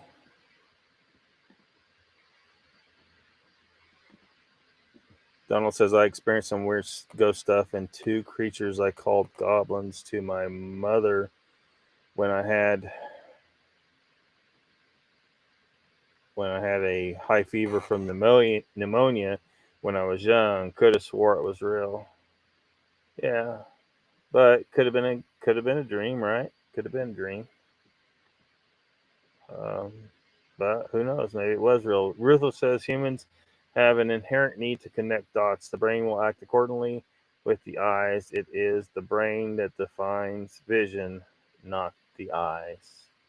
Yeah, the eyes are just like little satellite dishes, picking up frequencies, straight up picking up frequencies, and then the brain interprets it. And sometimes the brain will interpret shit all funny. Ishali says, Lockbeard, I didn't believe nothing. Seriously sat on my chest, screamed in my ear, and held me hostage. I couldn't move, man. I was paralyzed. What was this crap happened to me, man? You sure it was a poltergeist? It could have been a crackhead. Could have been a crackhead, Mr. Lee. What kind of neighborhood were you living in? Gary says, I've seen something in the woods. Can't put my finger on it, but thinking it was the rake. Oh, man, come on. That rake thing was some shit people made up. Now everybody thinks it's real. They see that stupid picture of the rake on there, and it's just fake as fuck, man. And now everybody believes it's rake. And because people believe in it so much, they could give some level of reality to the damn thing just out of just believing in it. You know, what if some of these perceptions of things, like in this documentary here, where the guy's talking about the ghost, he thinks ghosts, or at least some of the ghosts, I don't remember how he put it, are actually something projected from the mind of someone who is alive, not dead. That it's actually like a psychic projection of someone who is alive. And if that's the case, if enough people believe in this thing and think that it's going to show up, could they psychically project this thing into existence in a way, or at least intermittently, like occasionally it shows up because enough of them are thinking about it, and they actually give it some level of reality. I don't think we need rakes in the world, so everybody stop believing in that rake bullshit. That was just some fake shit somebody made. It wasn't real. There's no evidence it was real. Didn't need eyes to be a prodigy. Mr. Lee says, Lockbeard, all this shit went through my head. That dumb landlord rented me a ghost room. All this shit going through my brain, I just couldn't believe it. Joe says, I'm eating a huge rack of ribs. That's real. I'm telling you. Yep, ribs is awesome. Now, all you gotta do is like don't put barbecue sauce on it, and don't eat anything else with it. Just eat some meat, man. Just eat some meat. You gotta trust me. You gotta trust me on that. Fly by Sue says, "Hey Joe, sounds good, man." Mr. Lee says, I discovered after the events that area heavily bombed in World War II. There was a tunnel under my bedroom. Peeps used to hide out. Children screaming. Very scary shit, man. Yeah. So something still there, huh? Something spiritual still there. Donald says, I was awake, Lock. I was seeing this stuff outside. My mother called the doctor. He said I was hallucinating. I mean, that's still within the realm of possibility. If you're really sick and stuff, and maybe you did hallucinate. I mean, you have to admit the possibility that that's the case. But who knows? Maybe you did see some stuff that was actually real. Jen says a psychic projection or emotional creation of a spirit is a poltergeist. Yeah. So, which that's what I'm basically saying. The rake may become. Because there's so many people that believe the rake is a real thing now. And looks like that was just some goofy ass shit somebody made up. Heard of the skull experiment? They were conjuring up demons in basements of a building in rural Norfolk. I don't think I've heard of that one. Heard his footsteps go across this front floor. I went all the way up. The communicating door to the bedroom and club room was closed, bolted from the bedroom side. The doors to the outside stairs were also closed. I opened them. I even looked down the stairs in case someone was walking up and down the stairs, but there was nothing at all. So there seem to be two kinds of poltergeists. One is associated with a place located poltergeist. The other, the person located poltergeist, which follows the person around as they move. So the next question is, what about before you came here? Did you, in your previous place, did you ever get any odd?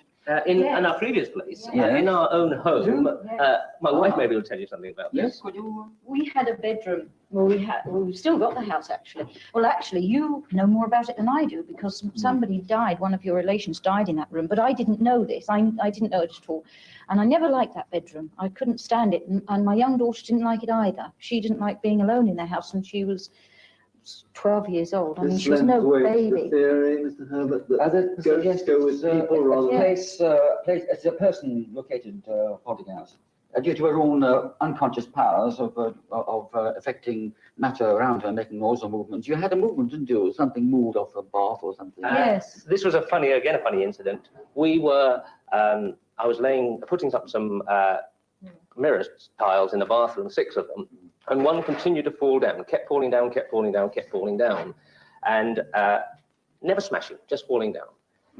One day we were standing there, it was falling down. I said, Liz, there must be something causing this. And she said, it's our poltergeist. So I said, well, if there's someone here, show yourself. And just then, from a chair that was standing, I suppose, 5-6 feet away from us, fell a bath rack. No one pushed it, no one jumped or anything like it, it just fell off. I could say it jumped off, but I'm prepared to say it fell off. How can she make that fall off the wall? Well, by what we call psychokinesis, there's for example, there's a woman in Leningrad, Madame Kulagina, who can move objects by willing them. I've done experiments with her This is doing it many times, and she doesn't realize she's doing it, but presumably somehow she's doing it. This is theory or fact? Well, there's a lot of data to verify this idea. It's not my idea. It's a general consensus opinion among parapsychologists all over the world agrees with this idea. And so you would call this telekinesis if she's not aware of it, and psychokinesis if she is aware of it. So now, Mr. Herbert, are you investigating Liz or are you investigating the pub? Well, I could, of course, put her through some psychic tests to see if she has psychic powers, but this is not quite the appropriate moment. I haven't got all the apparatus ready just here. Instead, I will probably just investigating the room as a physical environment. And we have here some sample apparatus, the kind of thing, a small sample of the kind of apparatus I usually use. For a preliminary investigation, my assistants, Vicky and Reg, helped me with the setting up. This is a negative ion pistol. If Vicky will come here, I'll just demonstrate. If you'd like to open your mouth, I'm going to fire negative ions into your mouth. Now I'm firing. Now I can close your mouth. Now I turn it away, and I slowly release the trigger, and the positive ions are harmlessly going in this direction. Now, what does that mean? I mean, positive ions, negative ions. What are you talking about? Well, negatively charged air, which are very good for the human organism and make you more alert. For example, there's some French airlines use this kind of thing for the pilots on long distance flights. It keeps them more alert. I myself find usually without this I could perhaps keep on working back in until 2 a.m. with it. I can go on about 4 a.m. without any fatigue. Mr. Lee says the whole experience was very traumatic. I immediately questioned all things, vampires and werewolves. What I experienced was unbelievable. What says, yeah, that's a whole lot of trouble. Playing around with summoning demons and stuff.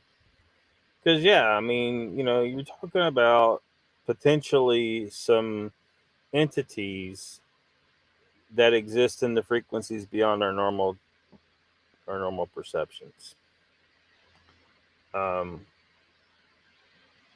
which there almost certainly has to be, because the frequencies go on and on. Just because we only perceive in this little narrow range, right? We only perceive things in this little narrow range. Well, the frequencies go on in both directions, right? They go on and on and on. So there could be entire ecosystems of things. They're right here, but they operate in frequencies so different from ours that we can't perceive them. We can't feel it. We can't touch it. We can't see it. But they're there. But there may be some things that can overlap between other ranges of frequencies in ours. And sometimes, if coaxed enough, they could poke over into our range, and maybe they need to feed in some way off of entities here. And I mean, you got to think, I'm talking about ecosystems every bit as diverse as what we see with normal physical life in our world, existing in frequency ranges just beyond our perception. And now, to some people, they would be like, "Well, that's another dimension, or that's a spiritual realm, right? Those are demons and angels and spirits and all kinds of stuff like that." I mean, different people are going to probably explain those things that seem non-physical to us. They only seem non-physical, though. That it's just we're designed to interact physically with things within a certain frequency range that it physically, it seems like a physical object that you can touch. That's what we're designed to interact with in this range of frequencies that we exist in. So, in their frequency range, there's stuff that they can physically touch. But here they don't necessarily touch things physically. But what if they need to absorb certain energies? And that's in a way, because some people discuss this concept of an energy vampire. If there's an entity that its frequency perceptual range and its range of energies that it can feed off of, it overlaps stars a little bit. Enough it can feed off of you, but not so much that you can perceive it very well, if at all.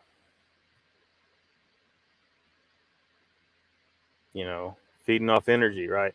That's not a strange thing, right? Because like, what does a plant do? What does a plant do? Energy from the sun, right?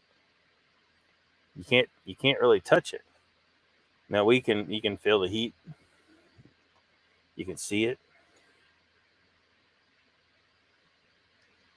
But what if you didn't see it? What if it was just a little bit different and you couldn't see it?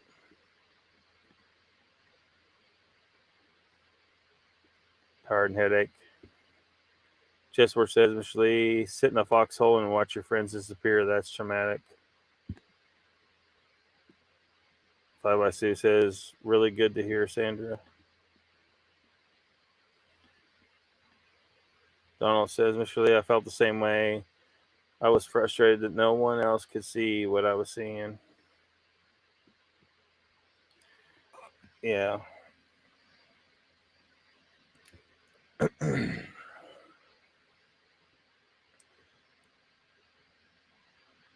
Well, it's hard because mainstream science is not able to and is definitely not willing to try and explain spiritual, for lack of a better word, spiritual entities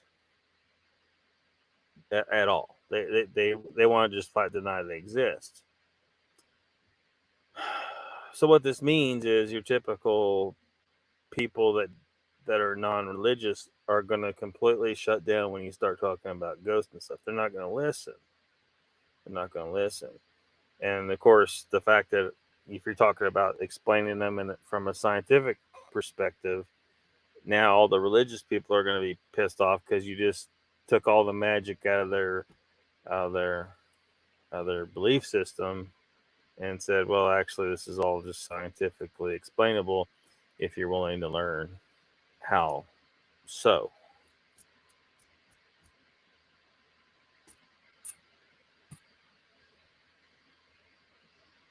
So, neither side likes this, right? Neither side likes this. So you got part of the population that wants to believe in magic, and they got this sky daddy that loves them and created them and all this stuff, and then you got the other side that doesn't believe in anything at all spiritual. Now there are some atheists out there that are embracing ghosts and stuff because of there's enough people witnessing these things, and data, like observations, like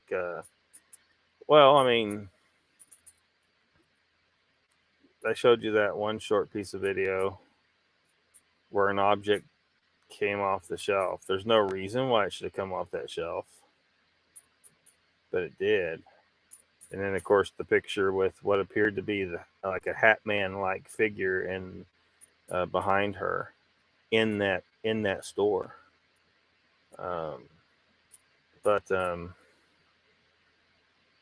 But observations, with measurable scientific data, like temperature fluctuations, unexplainable temperature fluctuations. So so if we could work on that, getting people who are strictly science, right, like me, strictly science, to see the scientific explanation for what you call spirits, or what a lot of people would call spirits, or the spiritual. It's a loaded word. The word spiritual is a loaded word. What says the Black Shuck attacked 2 churches one stormy night in 1577. 4 people were killed in Bungay Church, and legend has it you can still see the marks where it scratched the door to this day. Mr. Lee says, Donald, yes, man. Mr. Lee says, Lockbeard, I couldn't believe all this shit is real, man. Yeah, I mean, it's real. I mean, there's some people, look, the problem is sometimes people's minds is just playing tricks on them. So that makes it look like that supports the idea in some people's head that it's all bullshit. Kind of like, pareidolia, Bigfoot, like, the Bigfoot encounters that are either just ridiculous or they're obviously turn out to be pareidolia. Well, those kind of cases throw doubt on all the encounter stories, even the ones that are that seem logical and believable. They're plausible. It's just a big hairy dude hunting in the woods. All right, that's plausible enough. That's not so fantastic that we could probably just dismiss it, like Dr. Johnson's. Well, he wasn't the only one involved with that, but he gets all the flack, right? This shit is real, man. Donald says, Lockbeard, do you think there's any chance this is the deal with Bigfoot? What do you mean? What do you mean exactly? This is the deal with Bigfoot? Bye-bye says, good night. Sleep will pitch that right, Jen. Too much internet does the same to me. Welcome to the chat, Bell Prepper. Jen said, in Mansfield prison, they have a break room you can go sit in on ghost hunts. So many people's batteries die there. They have a big bin full of dead ones. Yeah. So that's the thing. This like there needs to be more testing with the dying batteries thing. To kind of confirm that it's something. Now, could it be that there's an entity existing in frequencies that are beyond our normal perception, so we don't see it, but it is able to sap on the energy of batteries, our batteries, unseen to us, and that it's something that lives only in certain places? And why it lives in certain places, who knows? If this is something that if we can show through enough testing that this battery draining phenomenon only happens in areas with a certain kind of fungus growing in the ground or a certain kind of tree growing in the area, we might be able to determine that this thing has an association, a dependence on, or a symbiotic relationship with some level with the ecosystem in the area that explains why the battery draining effect only happens in certain areas. We gotta find out why that is. But first we need to prove it's a real thing. So you go in there, not just someone walking in there with some batteries and your batteries run down. Well, maybe your batteries run down because, I don't know, if your phone's sitting here trying to link up to Wi-Fi or something over and over, it might drain more power or something. Who knows? There might be something causing it to drain more power than normal, and it's just a mundane thing. But so if someone claims that there's a battery draining effect somewhere, we need to go in there with a whole bunch of batteries and see what the fuck happens. Have some controls over here, and then so on. Possibly draw out a grid on the entire area and set and put batteries in each grid, each in the middle of each square, and see what happens. get a picture of where this anomaly is, where its boundaries are. Like, do some like science, basically. Jen says they had to do it because people were leaving dead batteries everywhere.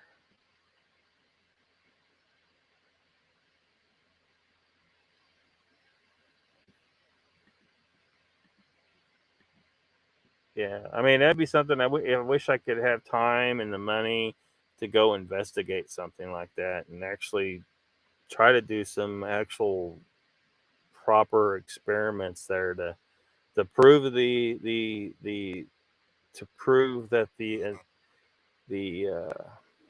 phenomena is real, and try to map out where it's at, where its boundaries are, get a picture of it. It might be even beneficial to try and check elevation. Like, you have maybe get a bunch of tables, like 3-level tables. So you put 10 batteries on a level that's 5 inches off the ground, 2 feet off the ground, and 4 feet off the ground, and then measure the effects on those batteries after a certain period of time. Equal period of time for all batteries, the best you can do, and so on. Because it'd be interesting to see if there's a proximity to the ground. Proximity to the ground. It could be, it could be just a geological issue, or a magnetic field type of thing. Chessboard says, Jen, several old asylums around the country are the same way. Bell Prepper says, Chessboard, yeah, that's extremely traumatic. My trauma doesn't compare to that. Mansfield in England. Yeah, Mr. Lee. But you survived it. Next time, just tell it to get the fuck off of you. Okay, that's interesting, Chess. Joe says, I don't believe in gods, angels, demons, what have you, but the cosmic flying spaghetti monster is real. Can I get a ramen? Ramen. Ramen. Spicy shrimp ramen.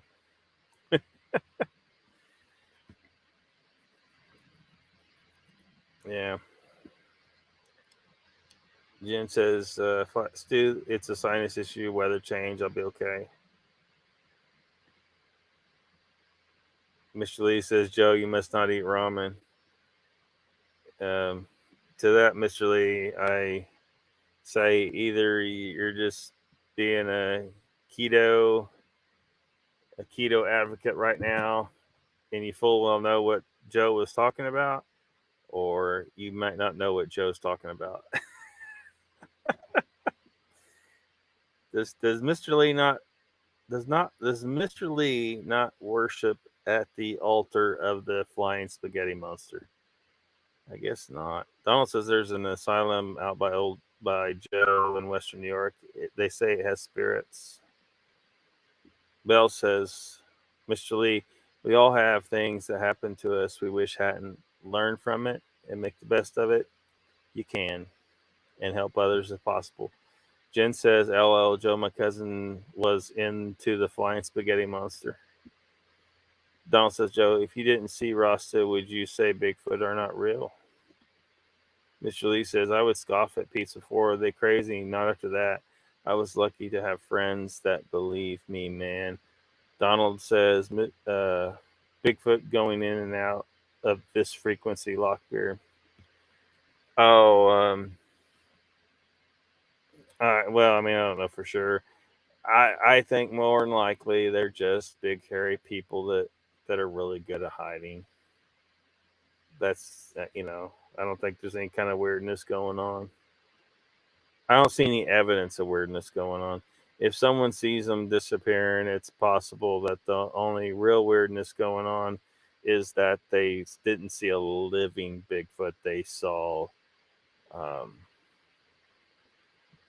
ghost of one. Isn't it ley lines making batteries drain? Could be. I mean, there's a potential that there may be places in the fields that has a draining effect on the batteries. Yeah. Joe says, Donald, honestly, I would only give it a possibility because of slight evidence that suggests something is out there. Chessboard says, Jen, there was one 15 miles from where I lived. It was in Weston, West Virginia. You could hear people screaming when I was a kid. They say haunted now. Where they connect each other. I don't know. Maybe. Donald says it's the fallen.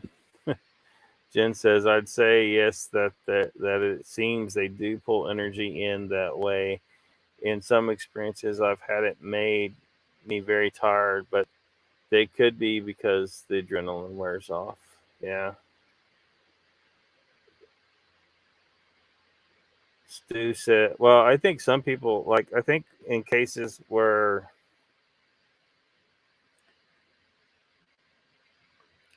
you get stressed or spooked, and then you have a little bit of a blood sugar drop, and then you don't really realize that's what's going on, and you feel drained. Stu says this isn't a subject I participate in, but listening, y'all still got similar phenomena with energy transference, battery draining. You see interesting stuff. Joe says, Donald, for the most part, I don't say this or that is not real. I say lack of belief that it is real if there is no good evidence for it. Mr. Lee says, Lockbird, do you think Sasquatch has supernatural powers? I have seen no evidence to prove that. No. There's not adequate evidence to prove they're even real. So we're a long ways from even remotely being able to prove that they have some kind of supernatural, whatever that means, powers.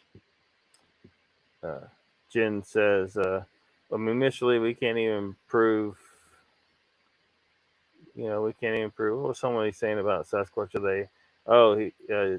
Gary, about washing hands. We can't even prove Sasquatch washes his hands. I'm pretty sure all the raccoons taught him how, but Gary says they don't. Donald says, so people having experiences with spirits isn't good enough evidence, Joe. Well, again, again, I'm talking to you as someone who thinks spirits are real, right?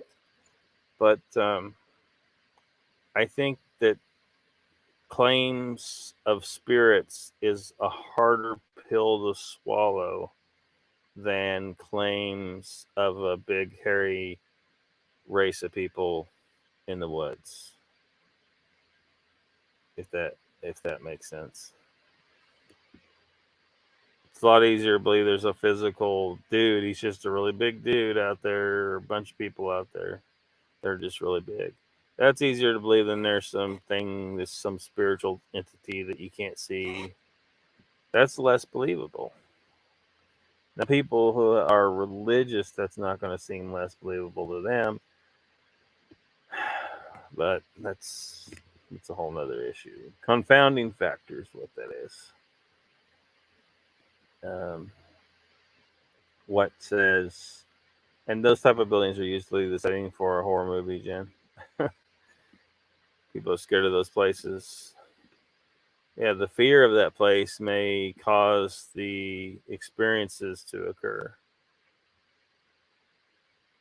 Joe says, no, Donald Fuller, just the same way my experience with Rasa isn't good enough for evidence. Yeah. Mr. Lee says, Joe, it happened to you. Who cares what other people think? Well, he don't. He just wants some more information, like the rest of us. Joe says, Mr. Lee, I am the only one who knows it happened. My encounter without actual evidence is good proof of Bigfoot, or is not good proof. Not good proof. What says all the popular horror movie series that had a movie set in a hospital or asylum, Nightmare on Elm Street, Friday the 13th, Wrong Turn. Yeah, it's a bunch of stuff I never liked. I had some friends that were really into that stuff, but I find horror movies to just be completely unentertaining myself. Sanders says, I believe in God and that Jesus is the Son of God. Gary says, I see Lockie hashtagging me once again. I was. Stu says, to me, everything is dimensional. Depending on your vibration determines what entities you experience. Obviously, some parts of the world hold more energies than others, from negative to positive.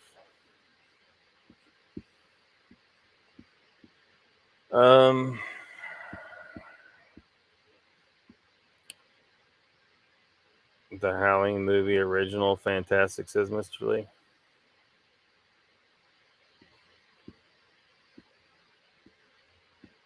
We are over 2 hours.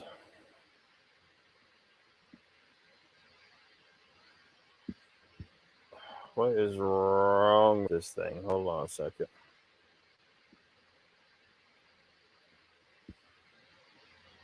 Trying to see.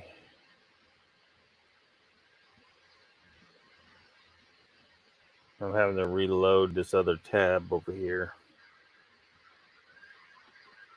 There we go. Computer is not happy. Not happy.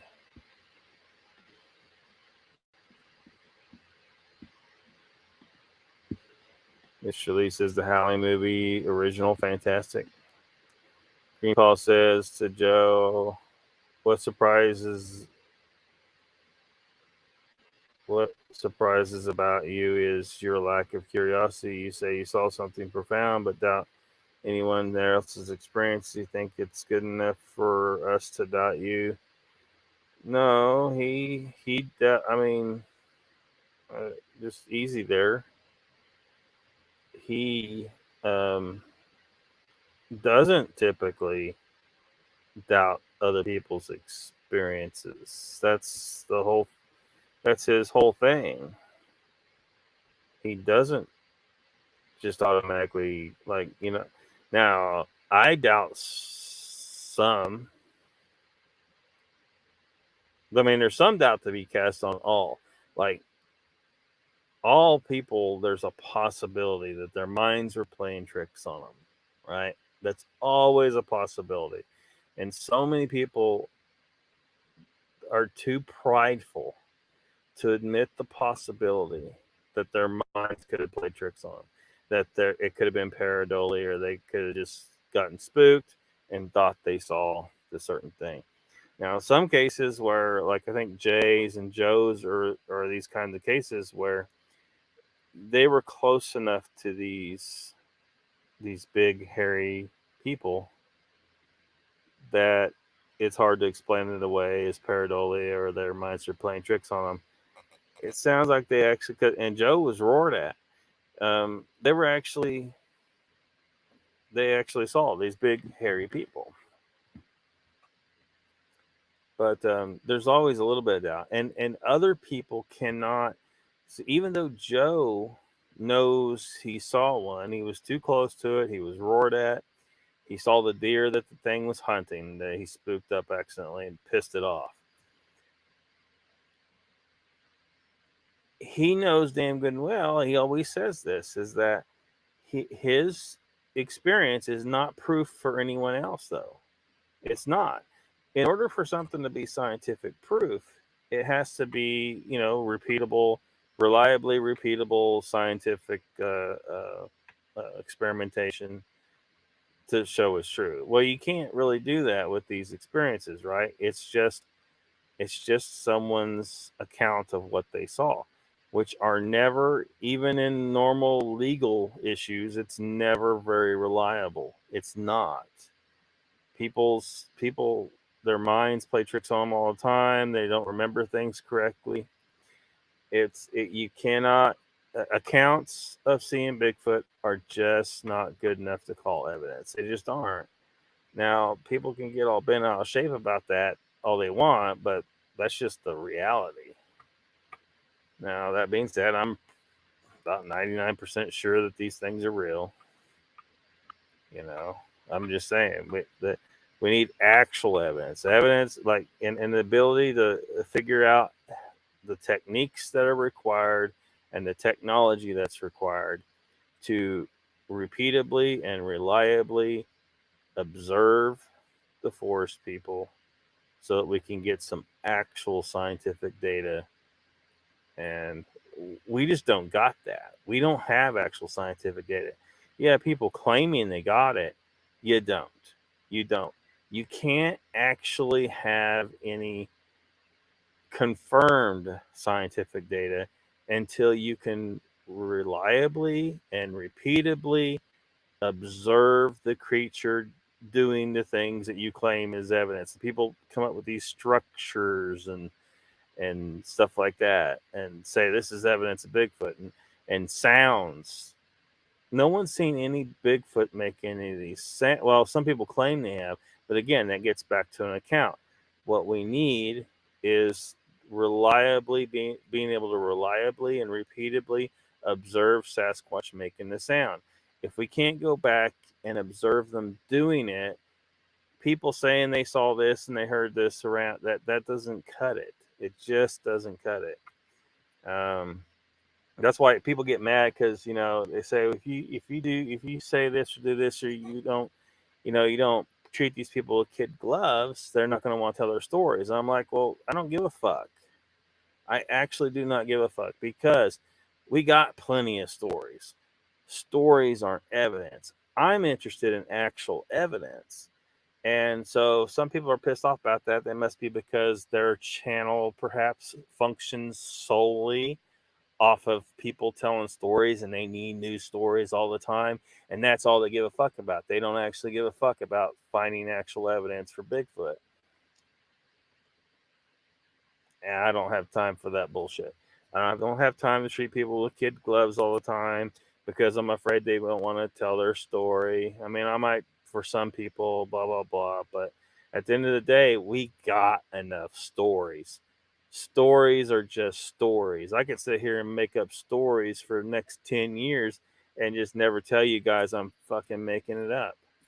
And there'd be 90% of the Bigfoot community out there would be perfectly happy with that because they just want to hear stories. They just want entertainment. That's not the part of this I'm interested in. The entertainment can go just way the fuck over there somewhere and get the fuck away from me. I don't need entertainment when it comes to this subject. I want evidence. I want facts. I want actual science to be done. We have to figure out how to do this science. So all these people going out there and say, boots on the ground, you can't talk, blah, blah, blah. Shut the fuck up. Shut the fuck up.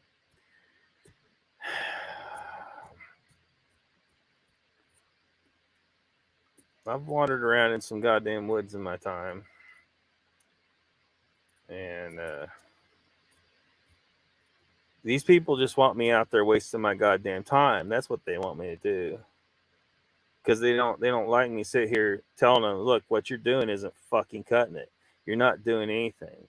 Most of y'all, you're just not doing anything.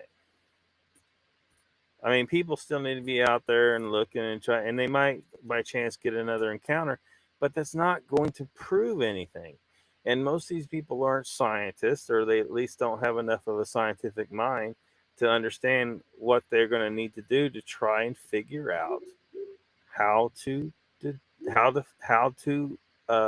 determine a way to reliably and repeatedly observe the Sasquatch people, to observe ghosts, to observe UFOs, little people, whatever shit we're talking about. Pterosaurs. So it's just make that shit abundantly clear. If you're interested in stories, That's not what I'm interested in. I'm interested in finding a way to get to actual facts and science about these things.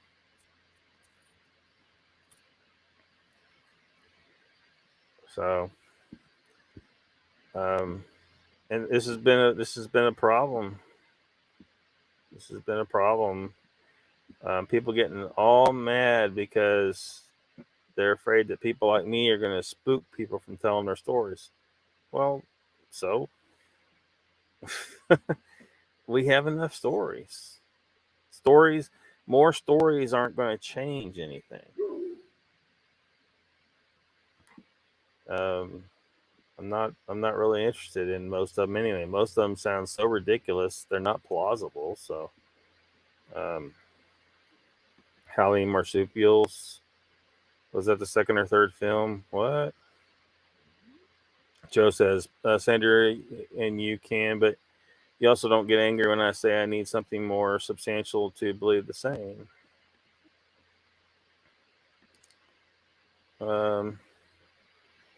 Donald says, I used to like horror movies for the scare factor when I was younger, but not into them now. Yeah, well, I always knew, like, to me, again, it's just my logical mind is a barrier to that. Like, I know it's just a movie. I know there's nothing to be afraid of, since they make horror movies specifically to entertain by being scary, and they usually have no other redeeming factors. They're usually just stupid storylines, goofy, crappy humor if they have any, maybe some stupid, crappy romance or some stupid, hot chicks being chased around half naked or some dumb shit like that. The movie is usually stupid. It relies entirely on being scary for its entertainment value. And then, well, I know it's a movie, so it ain't going to scare me. So it can't entertain me in that way. And even if it could scare me, I don't find being scary to be entertaining. So I still wouldn't like the damn movie. I just don't like horror movies. They're stupid. To me. Now, other people, they like that shit. So whatever. But I'm not. It doesn't. Most comedies, again, I don't like most comedies. They're just so fucking stupid that I can't. Like, this is the dumbest shit ever. But some people eat that shit up. I can't understand it. It's like, it's just so.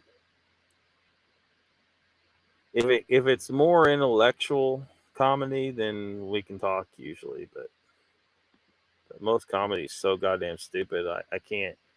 Like, even if it was a good movie, their comedy often fucks it up. Like Marvel, man, they've been fucking up Marvel trying to put their stupid comedy in there. I'm goddamn sick of it. Marvel, you fucked up. You took Thor and turned it into this goddamn stupid shit. It's stupid. A lot of this comedy is dumb as fuck. I don't need it in the MCU. Too late now though, because I'm not interested in the MCU anymore. The MCU ended with Infinity War, not Endgame. It ended with Infinity War.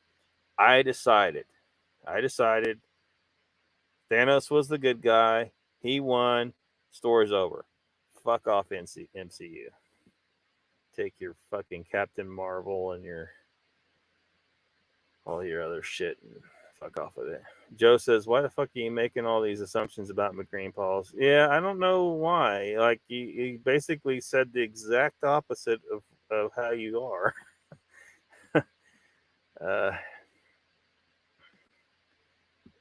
Jen says, can you help with that?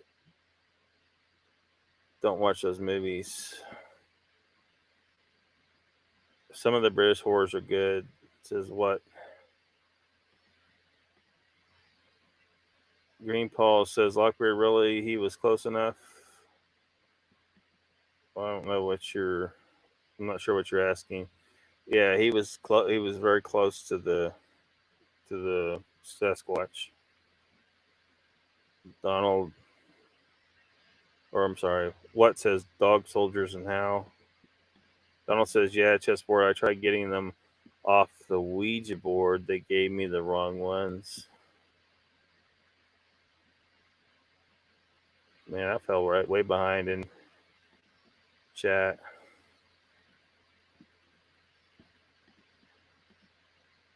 You are the truth decider. Who are you talking to? Well, again, that conversation about truth came up the one night, and I tried to explain to people, and of course, everybody's gonna get pissed off about it, because here the fact is there's one truth.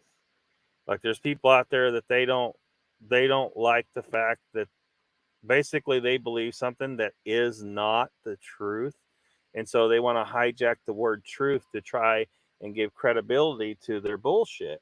And so they say, well, this is my truth, or that's your truth. And no, fuck all that. Fuck all that. There is one goddamn truth. The truth is that which can be proven. You can't just sit here and hijack the word truth and expect me to take that shit seriously. It's not gonna goddamn happen.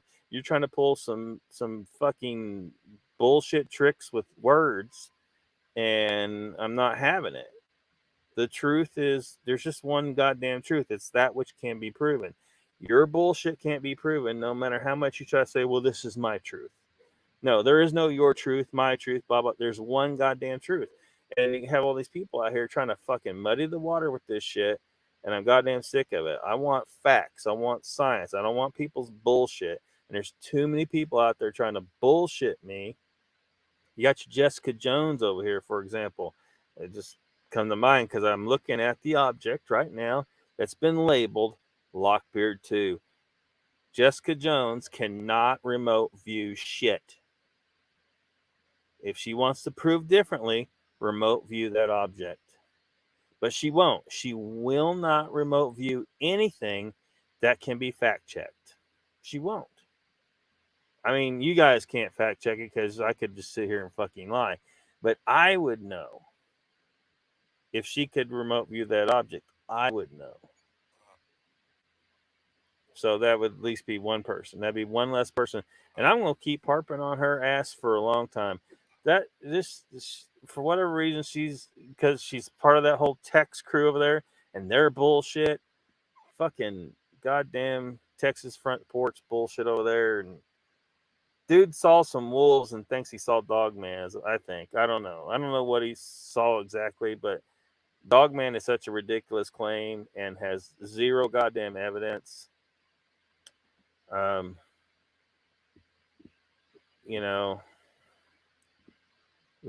think we need to play Jessica's clip. Her tasty teenage boys clip. Look like a tasty teenage boy. Yeah, she likes tasty teenage boys. Okay, actually, she's talking about Bigfoot, I think, but whatever. It's still funny. Full disclosure. Anyway, no, I don't decide what the truth is. Facts decide what truth is. That which can be proven. Nobody decides what the truth is. The truth is just the fucking truth. It's what can be proven.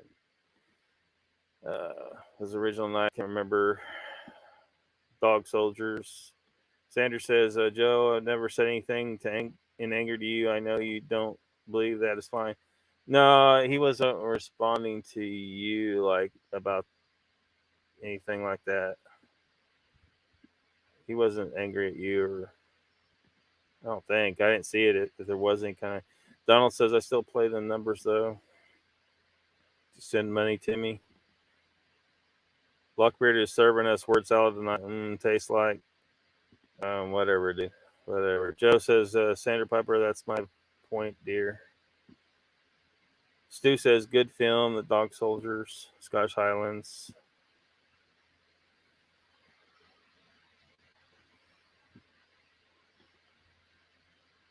Again, there you go. I mean, talking about word salad, there's the word salad. The reality is what it is.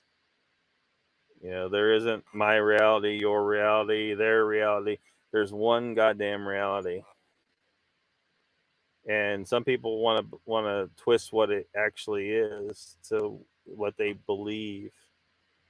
and then they'll say stuff like this: your reality, my reality, any of that stuff like that. Your truth, my truth. No, there's one goddamn truth. There's one goddamn reality.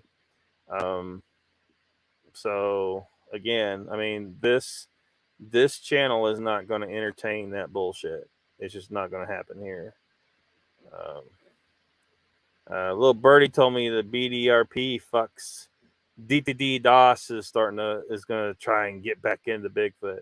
D2D DOS needs to just take his ass back to prison or some shit. I don't know, wherever he don't belong in Bigfoot because he's full of shit. He's getting back into Bigfoot. Get the fuck out. You ain't got proof of shit. Produce proof for the dogman bullshit. Get the fuck out of here with this dogman bullshit. Goddamn dogman bullshit. What's this creeping another about crawler creature living in London underground?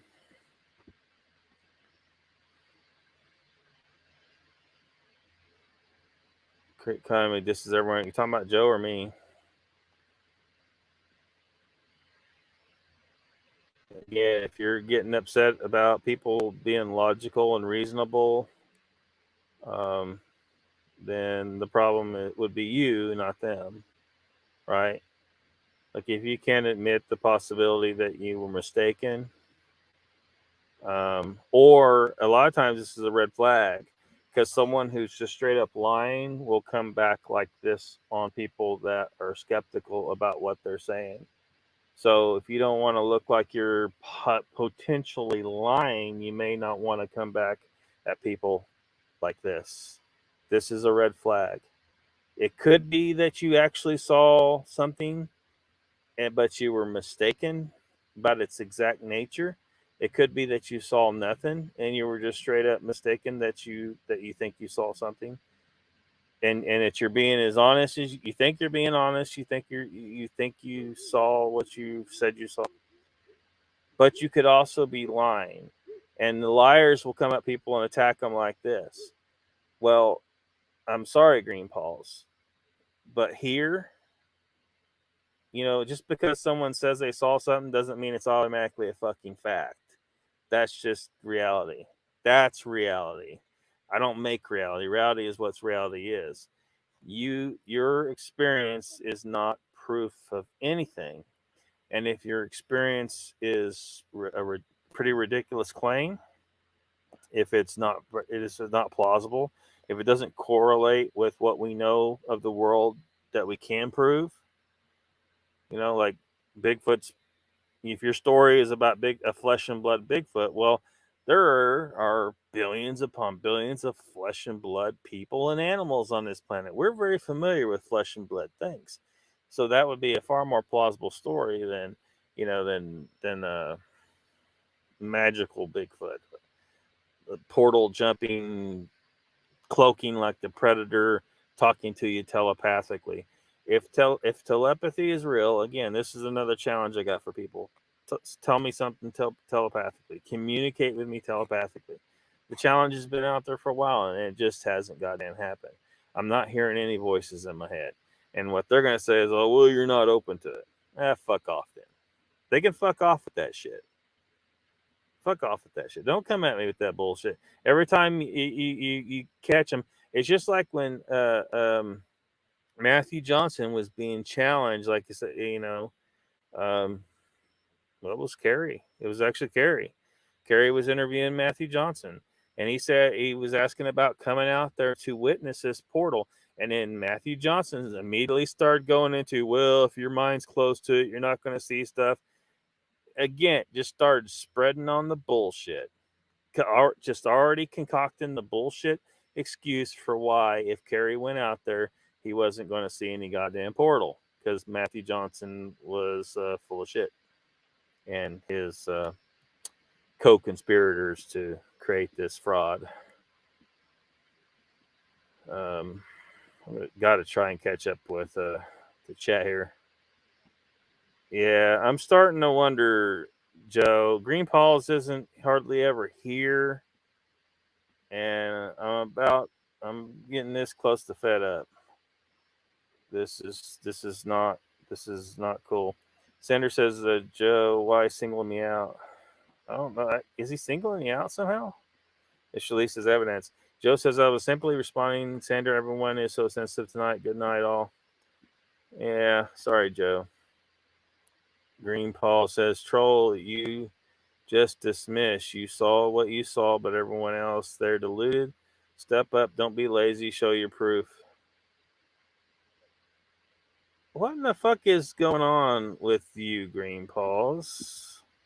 That mom says, Troll, you just dismiss. You saw what you saw, but everyone else. Oh, no, wait a minute. I was trying to read Batmom. What the hell? Switch over. There we go. Batmom says, guys, I was downstairs doing laundry and I heard a woman scream bloody murder. Then it went completely silent. I can't figure out where the scream was coming from. This happened just now? Speaking of sensitive. Well, Green Paws, you're kind of rubbing me the wrong way at this point. Mr. Lee says, it pisses me off, boots on the ground, but I'll go into the woods most days. Yeah, they try to shut you up when you start calling them on their bullshit. And one of the phrases they use is boots on the ground.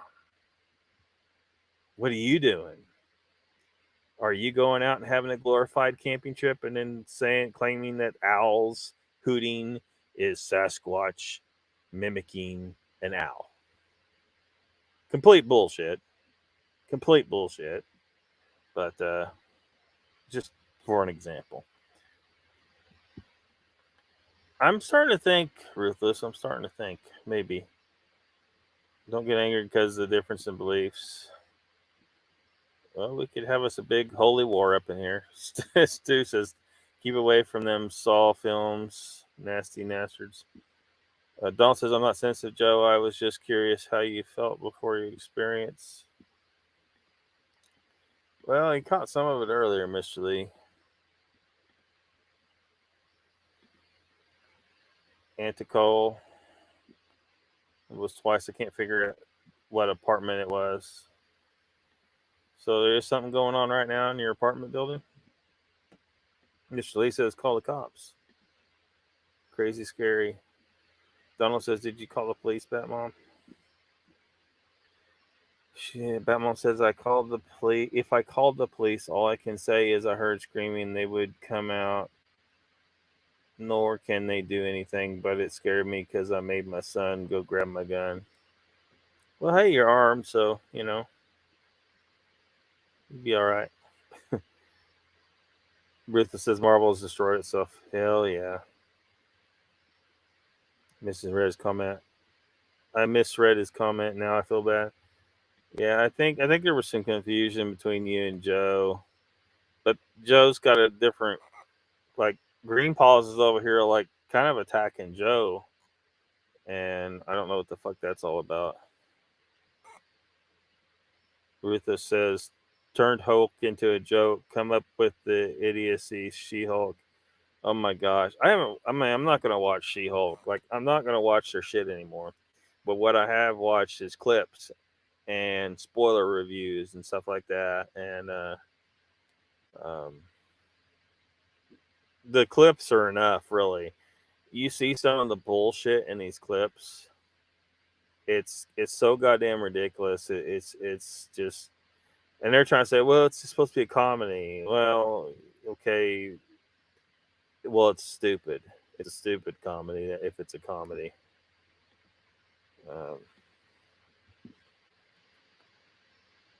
Hello, Achaeos and fellow chatters. But I think Ruthless. I think what's going on here is because they have the all female. All females are in control of the show. And writing it, and I think they really are projecting their own sorry lives onto this character. Like they got her basically. She's hooking up with guys off of Tinder and getting railed, and then ends up in court, and they have to call all these guys in that she met off of fucking Tinder. I think these ladies that made this show, this is their fucking life. They're hooking up with random guys on Tinder all the time. Or I think isn't that what it's called? I don't know. Probably using the wrong word. Mr. Lee says, Batmom, get your pow pow. Icon says, Halito Achaeos. Howdy, fellow chatters. Hello, Icon. Donald says, Batman, if they have records of abuse of someone that lives in them apartments, they can do welfare checks there. Bell Pepper says, Batmom, hopefully someone is just deathly afraid of spiders or something and screamed and then missed when she tried to hit it and possibly crawled towards her. Jen says, had a guy walking around outside or in an apartment across the way yelling how he knows and y'all are going to die at 3 a.m. last week. What the fuck? Hammer Films, man, gotta love them, says Icon to Mr. Lee. Hammer Films. Rutha says, sun is out today here, Icon. It's a nice change. What says Mr. Lee? Oh, shit. Where'd the fucking chat go? There it goes. The ritual just came to me. People camping in Switzerland and encounter a religious monster.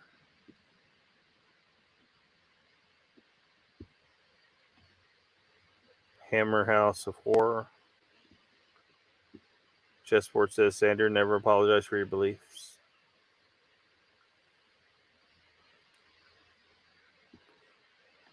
Yeah. Bell's been around these kind of chats a long time. Since long before I started my channel, actually. It's been up in the Bigfoot chats, best I can tell. And she hasn't been around much lately, but she seems to be, or up until very recently, she hadn't been around, but seems like getting back into it, I guess. Ruth says truth is both subjective and objective. Batmom says Tex isn't fake. Jessica, on the other hand, I feel is not right. I'm sorry, Batmom. I think Tex is. If he isn't actively lying, he's just mistaken and not able to admit that he's mistaken. And by the way, did he ever detract D to D Das? Did he ever, because he wasn't kind of buddy with him at some point?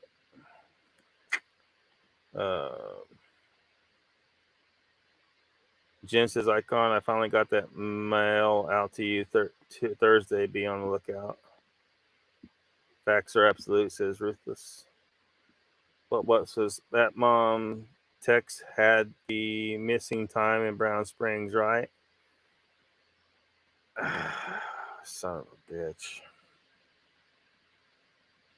Why is it gotta be missing time? Why can't it be that he nodded off for a few minutes? He got spooked and the shock caused him to black out for a moment.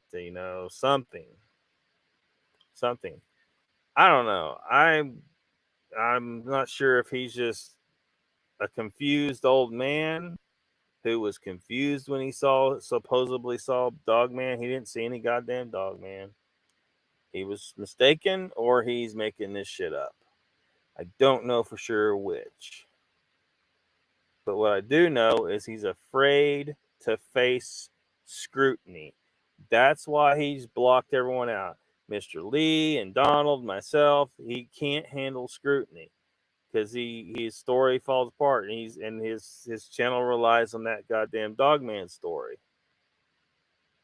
He needs to keep that narrative up. So, that mom says people want proof and facts, but don't care to get it.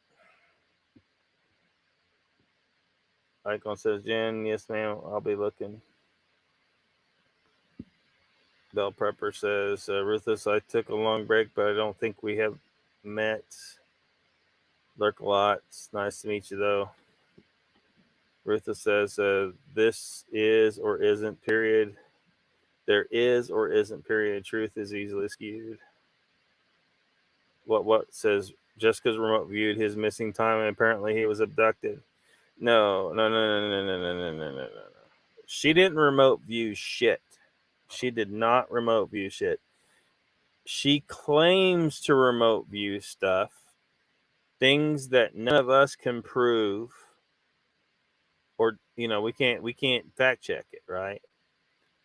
If she remote views that object that I've labeled Lockbeard 2, then I can, I will know, and then you guys will have to rely on my basically just a claim, and I will understand if nobody believes me.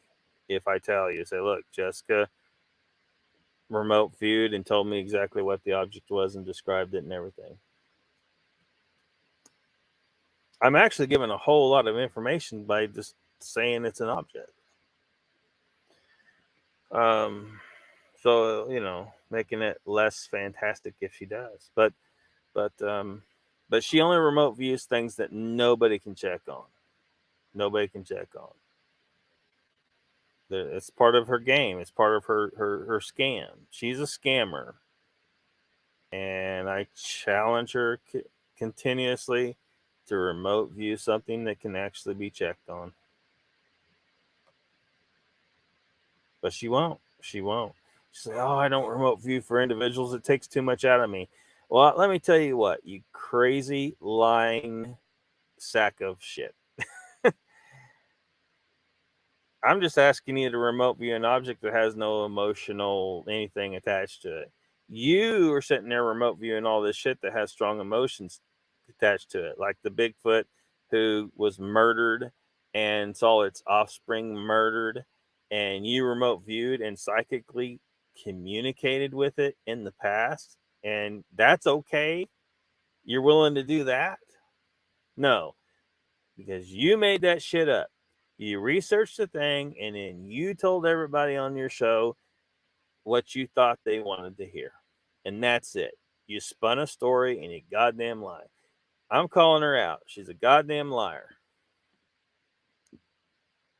Long break. Yeah. Well, Ruthless, you ain't always in here either, though. So it'd be easy for you to miss each other, too. Bell's cool. Close to your break. Bell Pepper, are you staying out of trouble, says Bat Mom. Chessboard says, Donald Fuller, not to be nosy, I meant to ask you, mobile. Mr. Lee says, Icon, you ever watch British Horror Tales Unexpected series?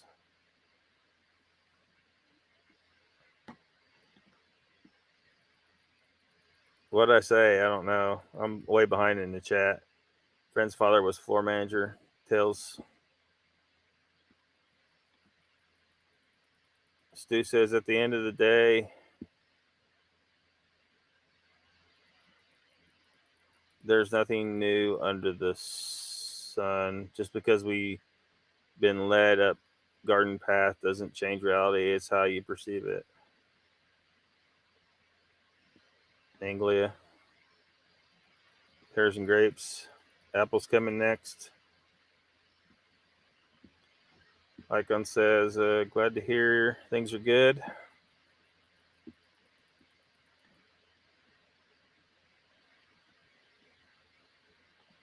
Film something in our village.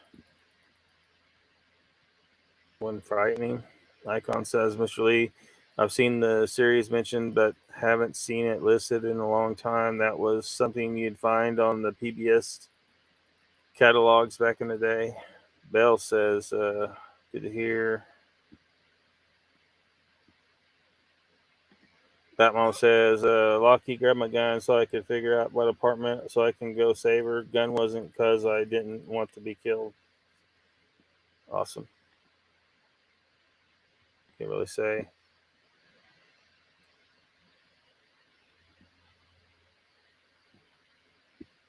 No, I'm way behind in chat, so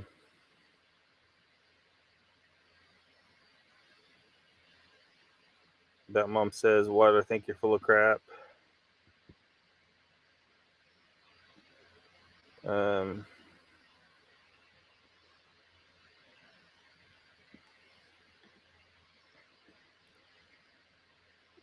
She says, what, no one wants to come find you. We have lies and don't care to stalk unknown randoms. Is he claiming somebody does? Rutha says, I'm not watched 1 picosecond of She-Hulk. The name of the show was enough for me. Well, it's actually based on the comics and stuff. There was an actual She-Hulk in the comics and all that stuff. It's kind of the concept is kind of dumb, like originally, but most of this comic book stuff was kind of stupid if you really think about it. But they've turned it into some woke insanity, like absolute nut job shit. I hope these fuckers know, these far left fucks, that all you're doing is helping to push people further away and to react to it. If you didn't say anything, you would get a lot further. If you didn't do this shit to the movies and TV shows, you would get a lot further with pushing your agenda than you are. But what you're doing is you're pissing off people, and now they're going to push back, and they are pushing back. And then you're going to get all bent out of shape and try to shout them down, but it's not going to goddamn work. And, you're going to have shit like we talked about the other night with G4 and Frosk. I mean, she really thought she was a survivor. And she ended up getting canned, man. She's fucking out of there, and G4's still going to collapse anyway because everyone's just fucking sick of their shit. They were barely clinging on. Look, that when the internet came, when YouTube came, G4 days was numbered. It was fucking over. It's like fucking, video stores. It's over. You might hang on by a thread, but it's over. And then they hire someone like Frost who sits there and fucking preaches to the fucking customers. Well, and then they just all said, you know what? She told us don't watch, so that's exactly what we're going to do. We're going to not watch. And people just got the fuck out. People, sometimes you got customers because they're trying to show customer loyalty, not because they really need your product. They're just trying to be supportive, and their interest in what you're producing is not that great. Kind of like my channel.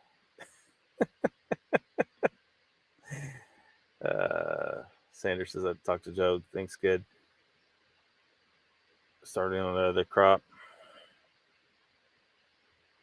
Moving to East Grinstead. Bill says I know you're feeling well. It usually starts with C catalog starting to show up around Christmas. We'll stock Mr. Lee, says Batmom. British TV series says what? Icon says Mr. Lee, oh man, I let my Amazon slide a couple years ago. I just didn't use it enough. DVD sets. You still have a DVD player? Those things are probably not going to exist anymore. Not too far into the future here. Mr. Lee says, I'm happy for company. Some douchebag did try to hack me last week, though. Oh, yeah, they tried to hack into your shit.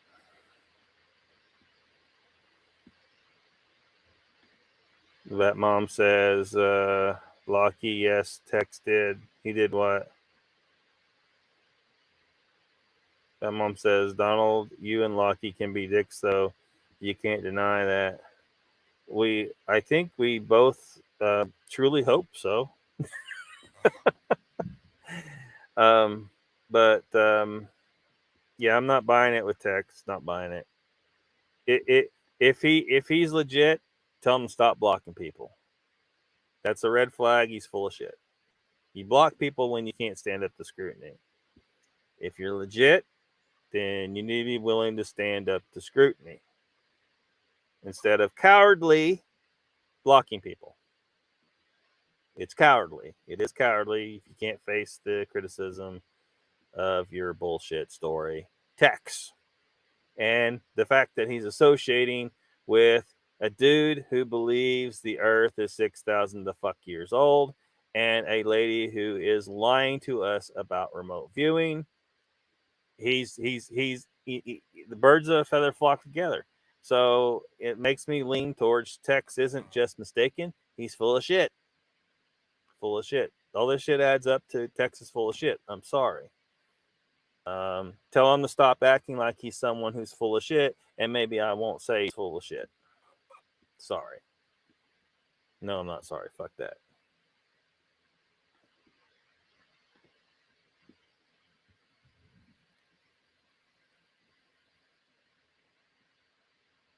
Yeah, I don't think me or Donald. I don't think we're going to deny that. We're going to proudly, yeah, we're dicks. Fuck it.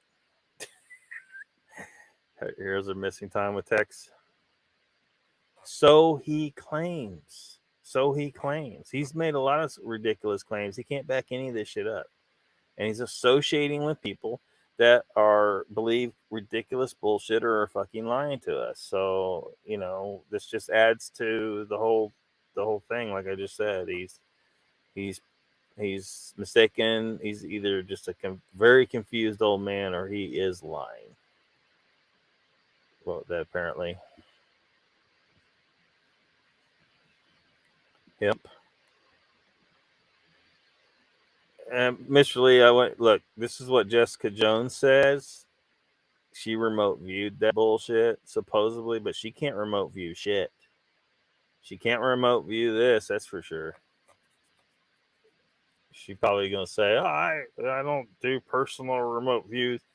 I'm not going to justify Lockbeard with a response to that challenge. Whatever, lady, you can't remote view. You're full of shit. You don't remote view anything that I can check. So, and that's by design, and I know it. You're a charlatan. End of story. Mind speak. More mind speak, huh? That also says the missing time thing was true. My ex had mentioned he himself thought it was aliens or portal, but I wasn't really caring to listen. I'm not buying it. He fell asleep and took a nap. That's more likely. He fell asleep and took a nap. He blacked out. His blood sugar dropped and he blacked out.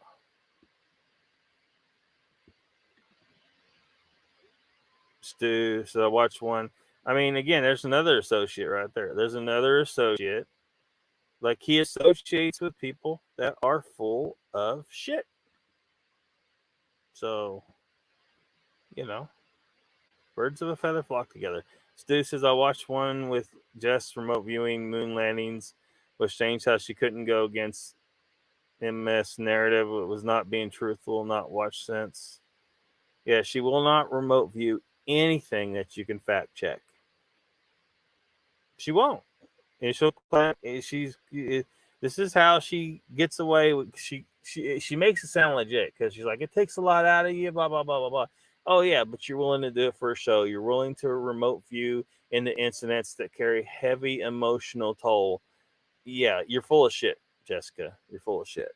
So I'm sick of people coming up in here fucking up this. Look, phenomena.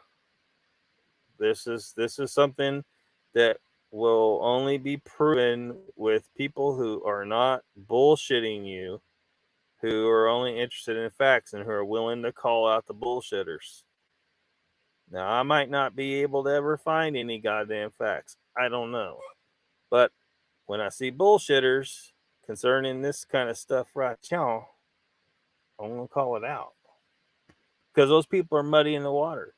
We got so much of that bullshit out there that we can't find a way to the proof of anything, because we're wading through all this shit. The Jessicas are shitting everything up. Tom Cruise's fault, says Brent, or Mr. Lee. Batmom says, Mr. Lee, it's always Tom's fault. What says? I didn't watch that one. I watched LB in Texas 1-0 and the Kentucky Goblins. Oh, fuck. There's Goblins too, huh? No, this is Bell Pepper. Same here. Usually by the time B-Day comes around, February, I can build a seed catalog for it and formulate a battle plan. See you later, Gary. Mr. Lee says Tom Cruise is not good looking as me though, just saying. Well, I mean, just I mean we can I got a side by side comparison. You want to take a look at that again?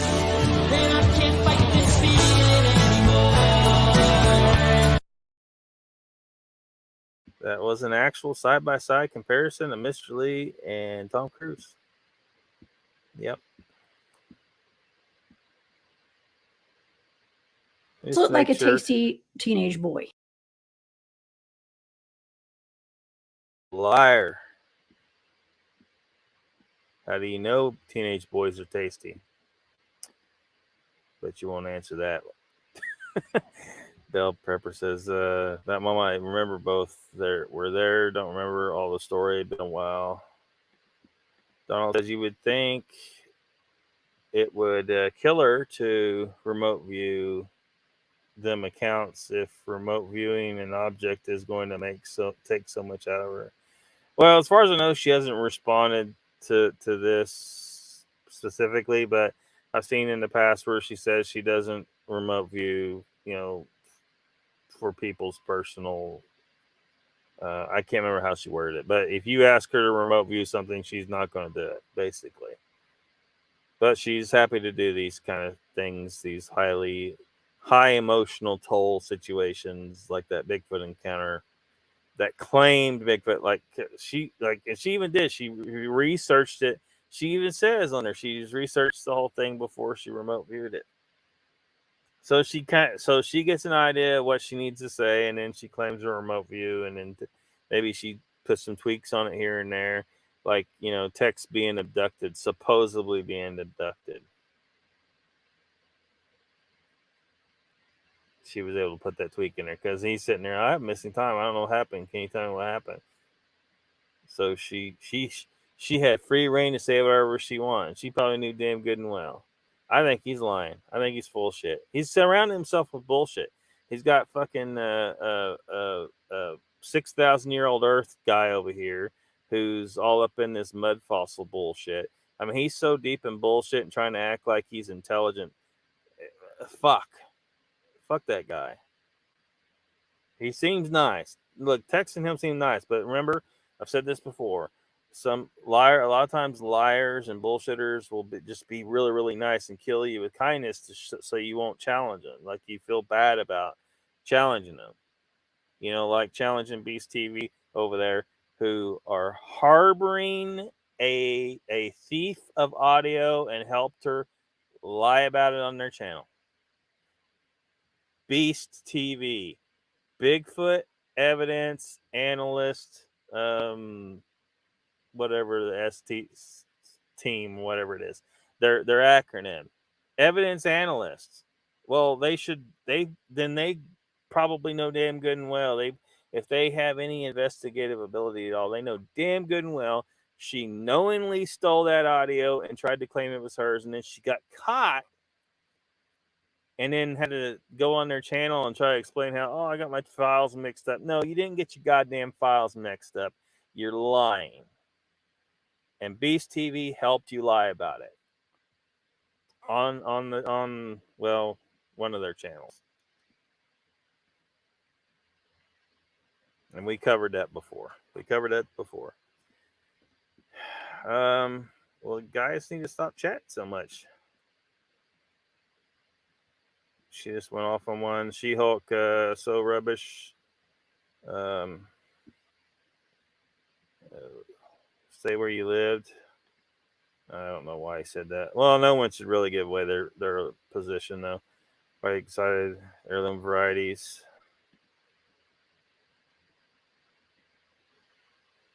Yeah, no one really should. They shouldn't. Bipolar, but I don't go off on people. Bell says, icon the door. Oil, flour. Had a go at you? Did she have a go at you? Mr. Lee says, I don't mind telling folks where I'm living. I have a big harpoon. Yeah. Nobody fuck with a with an Englishman with a harpoon.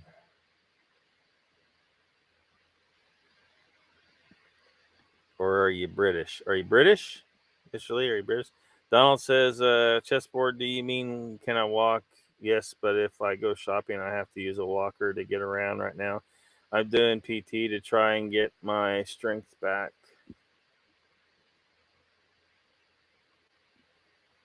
$500 people. Uncle Bone says, El Paso, Texas, come and get me back, Mom. Email Joe your address so he can send you that John Wayne plaque. West Yorkshire, Fly by Stu. Norfolk. That Mom says, full of it, but keep believing what you want. Mr. Lee says, Jen, I will do the first thing in the morning. Don't know why you think that. Bernard Matthews Country. I'm skimming through as fast as I can, try to catch up, so. Oh, if the chat wouldn't stop disappearing, too. Mr. Lee says, that's some heavy abducting. Oh, Tom Cruise said it's not possible. Weight-wise, text. Oh, man, Mr. Lee. Mr. Lee. Mr. Lee, you're not supposed to talk about people's weight. Me. Speaking of which, have you seen the whole controversy surrounding the issue with that movie about the guy that was 600 pounds and overweight people? Some overweight. The social justice warrior type far left crazies hate this. It's Brendan Fraser, and anyway, it's they don't like it when you suggest that, you know, maybe it is your fault. Maybe you could have made better choices. You know, they don't like it when anyone says that. How dare you? You know, how dare you? But it's kind of like getting drunk. Don't drink, you don't get drunk. You know. Stu says 3 a.m. guys, I'm out, brothers and sisters. Take care. See you later, Stu. It's late for Mr. Lee as well. That Mom says, I find the comment of tasty teenage boy a bit disturbing. Well, that's what she said. She was actually talking about a Bigfoot. Or was it Dogman? Anyway, it was some kind of cryptid wanting to eat a teenage boy. I couldn't pass that clip up. I couldn't that moment. I had to It's like a tasty teenage boy. I wonder if she knows I play that clip. Oh shit.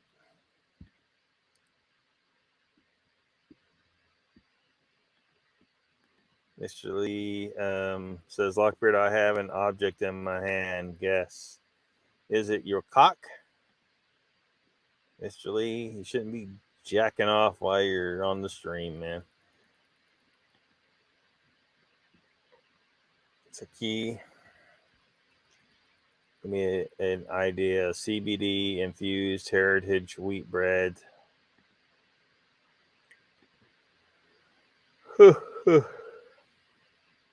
That Mom says, Mr. Lee, that was my G-rated guess. Yeah, I didn't have a G-rated guess, I guess. Jen says, Icon, if that's the thing, you're well, sir. Hope it sells gangbusters. Mr. Lee says, I'm removing you, Zash. You can guess object now.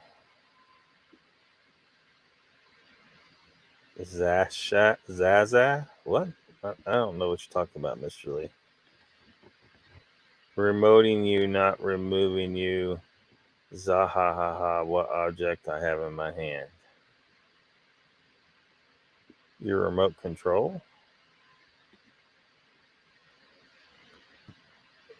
Do you have a remote control? You still have a TV, Mr. Lee? Haven't I convinced you to throw out your TV? It's an object of evil. La La Land by now.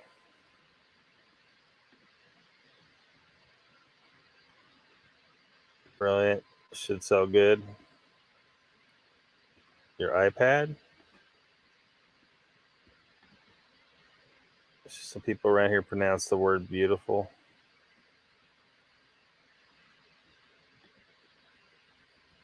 After 3 days there in 65. What were you doing in Juarez, Mr. Chessboard? You don't have to answer that. Jen says, then I want some free goodies icon. Milk chocolate digestibles. She might be in here incognito. Yeah, she probably is. She's probably stalking me.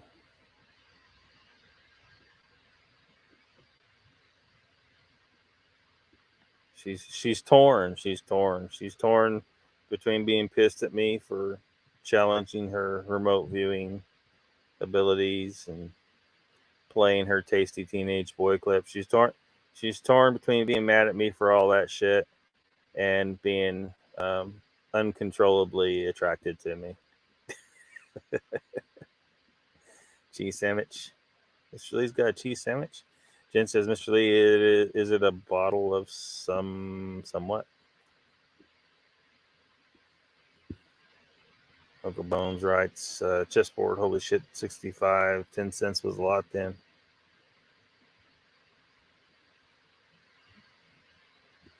Hold on, icon. Well, did you use the... Yeah, you did. You got it right.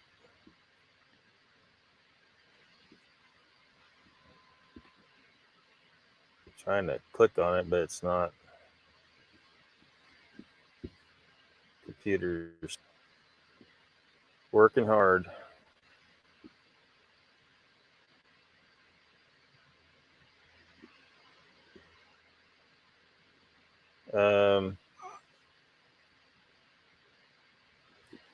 Did you want me to show this in the chat to the did you want me to show this to everybody?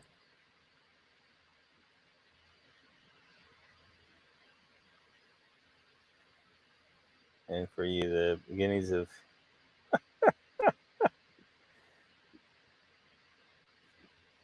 because that could possibly be arranged. I think. I don't know.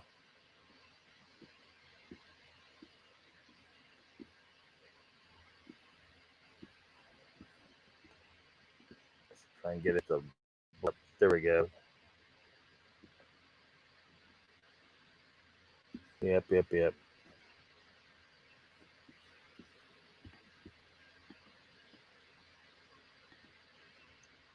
You give up then? Who are you saying you give up to? Bardell, Donald says. Outside.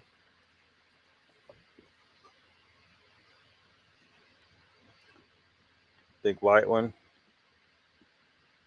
Hot cuppa. Your harpoon. Your harpoon? You got your harpoon in your hand? If that's what you call it. You can call it a harpoon if you want, Mr. Lee.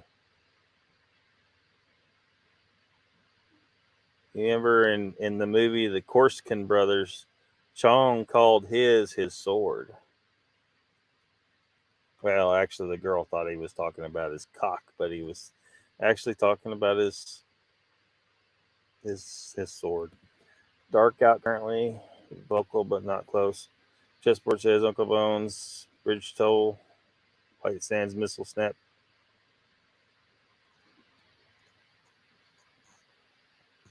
Mr. Lee says, you are useless, remote viewers, useless. There's no pictures. Scared off Bat Mom, all this talk about your harpoon? Possibly. Oh, show the let me see here. See if I can make that happen. Just a second.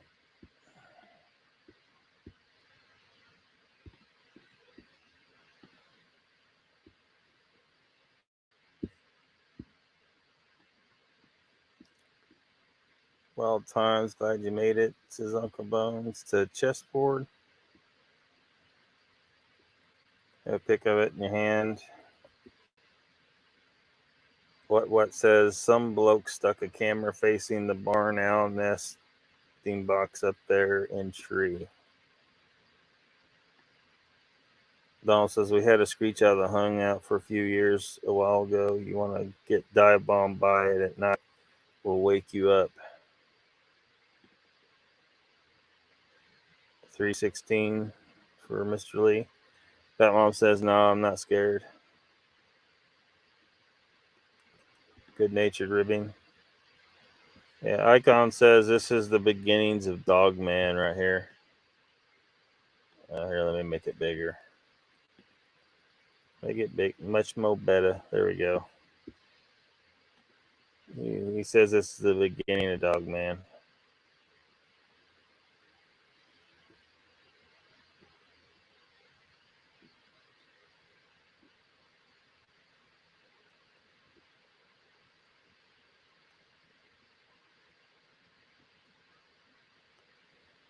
Yeah.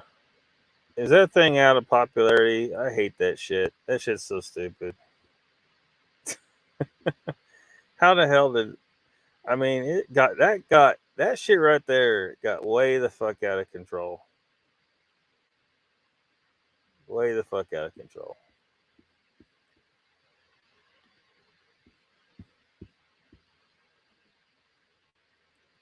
Yeah, that's about as real as Dog Man's gonna get. Mr. Lee says I'm just about passing out. Yeah, I'm done myself, Mr. Lee. I'm done myself. So, how about we wrap her up? It's not that Twitch girl who copulated during her live stream. No, that might be her. I don't know. There's plenty of dumb girls on Twitch, though. It's creepy as fuck. Yeah. I'm guessing Icon has coffee and cookies. This is Jen. All right. Well, I mean, I've been trying to. We've been pretty successful about keeping it to 2 hours recently, but apparently not tonight. We've gone over 3, and still no answers to shit. Right? No real answers. Nothing everybody can agree on.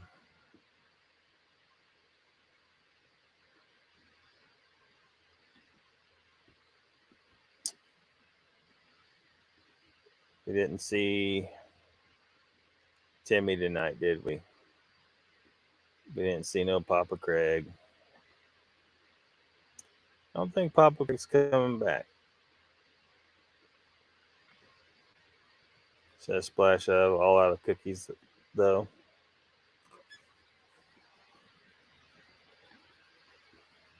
Be sure to subscribe to my channel if you haven't already, because subscribing makes you feel good. Yeah. All right. Well, thank you all for coming, and see you next time.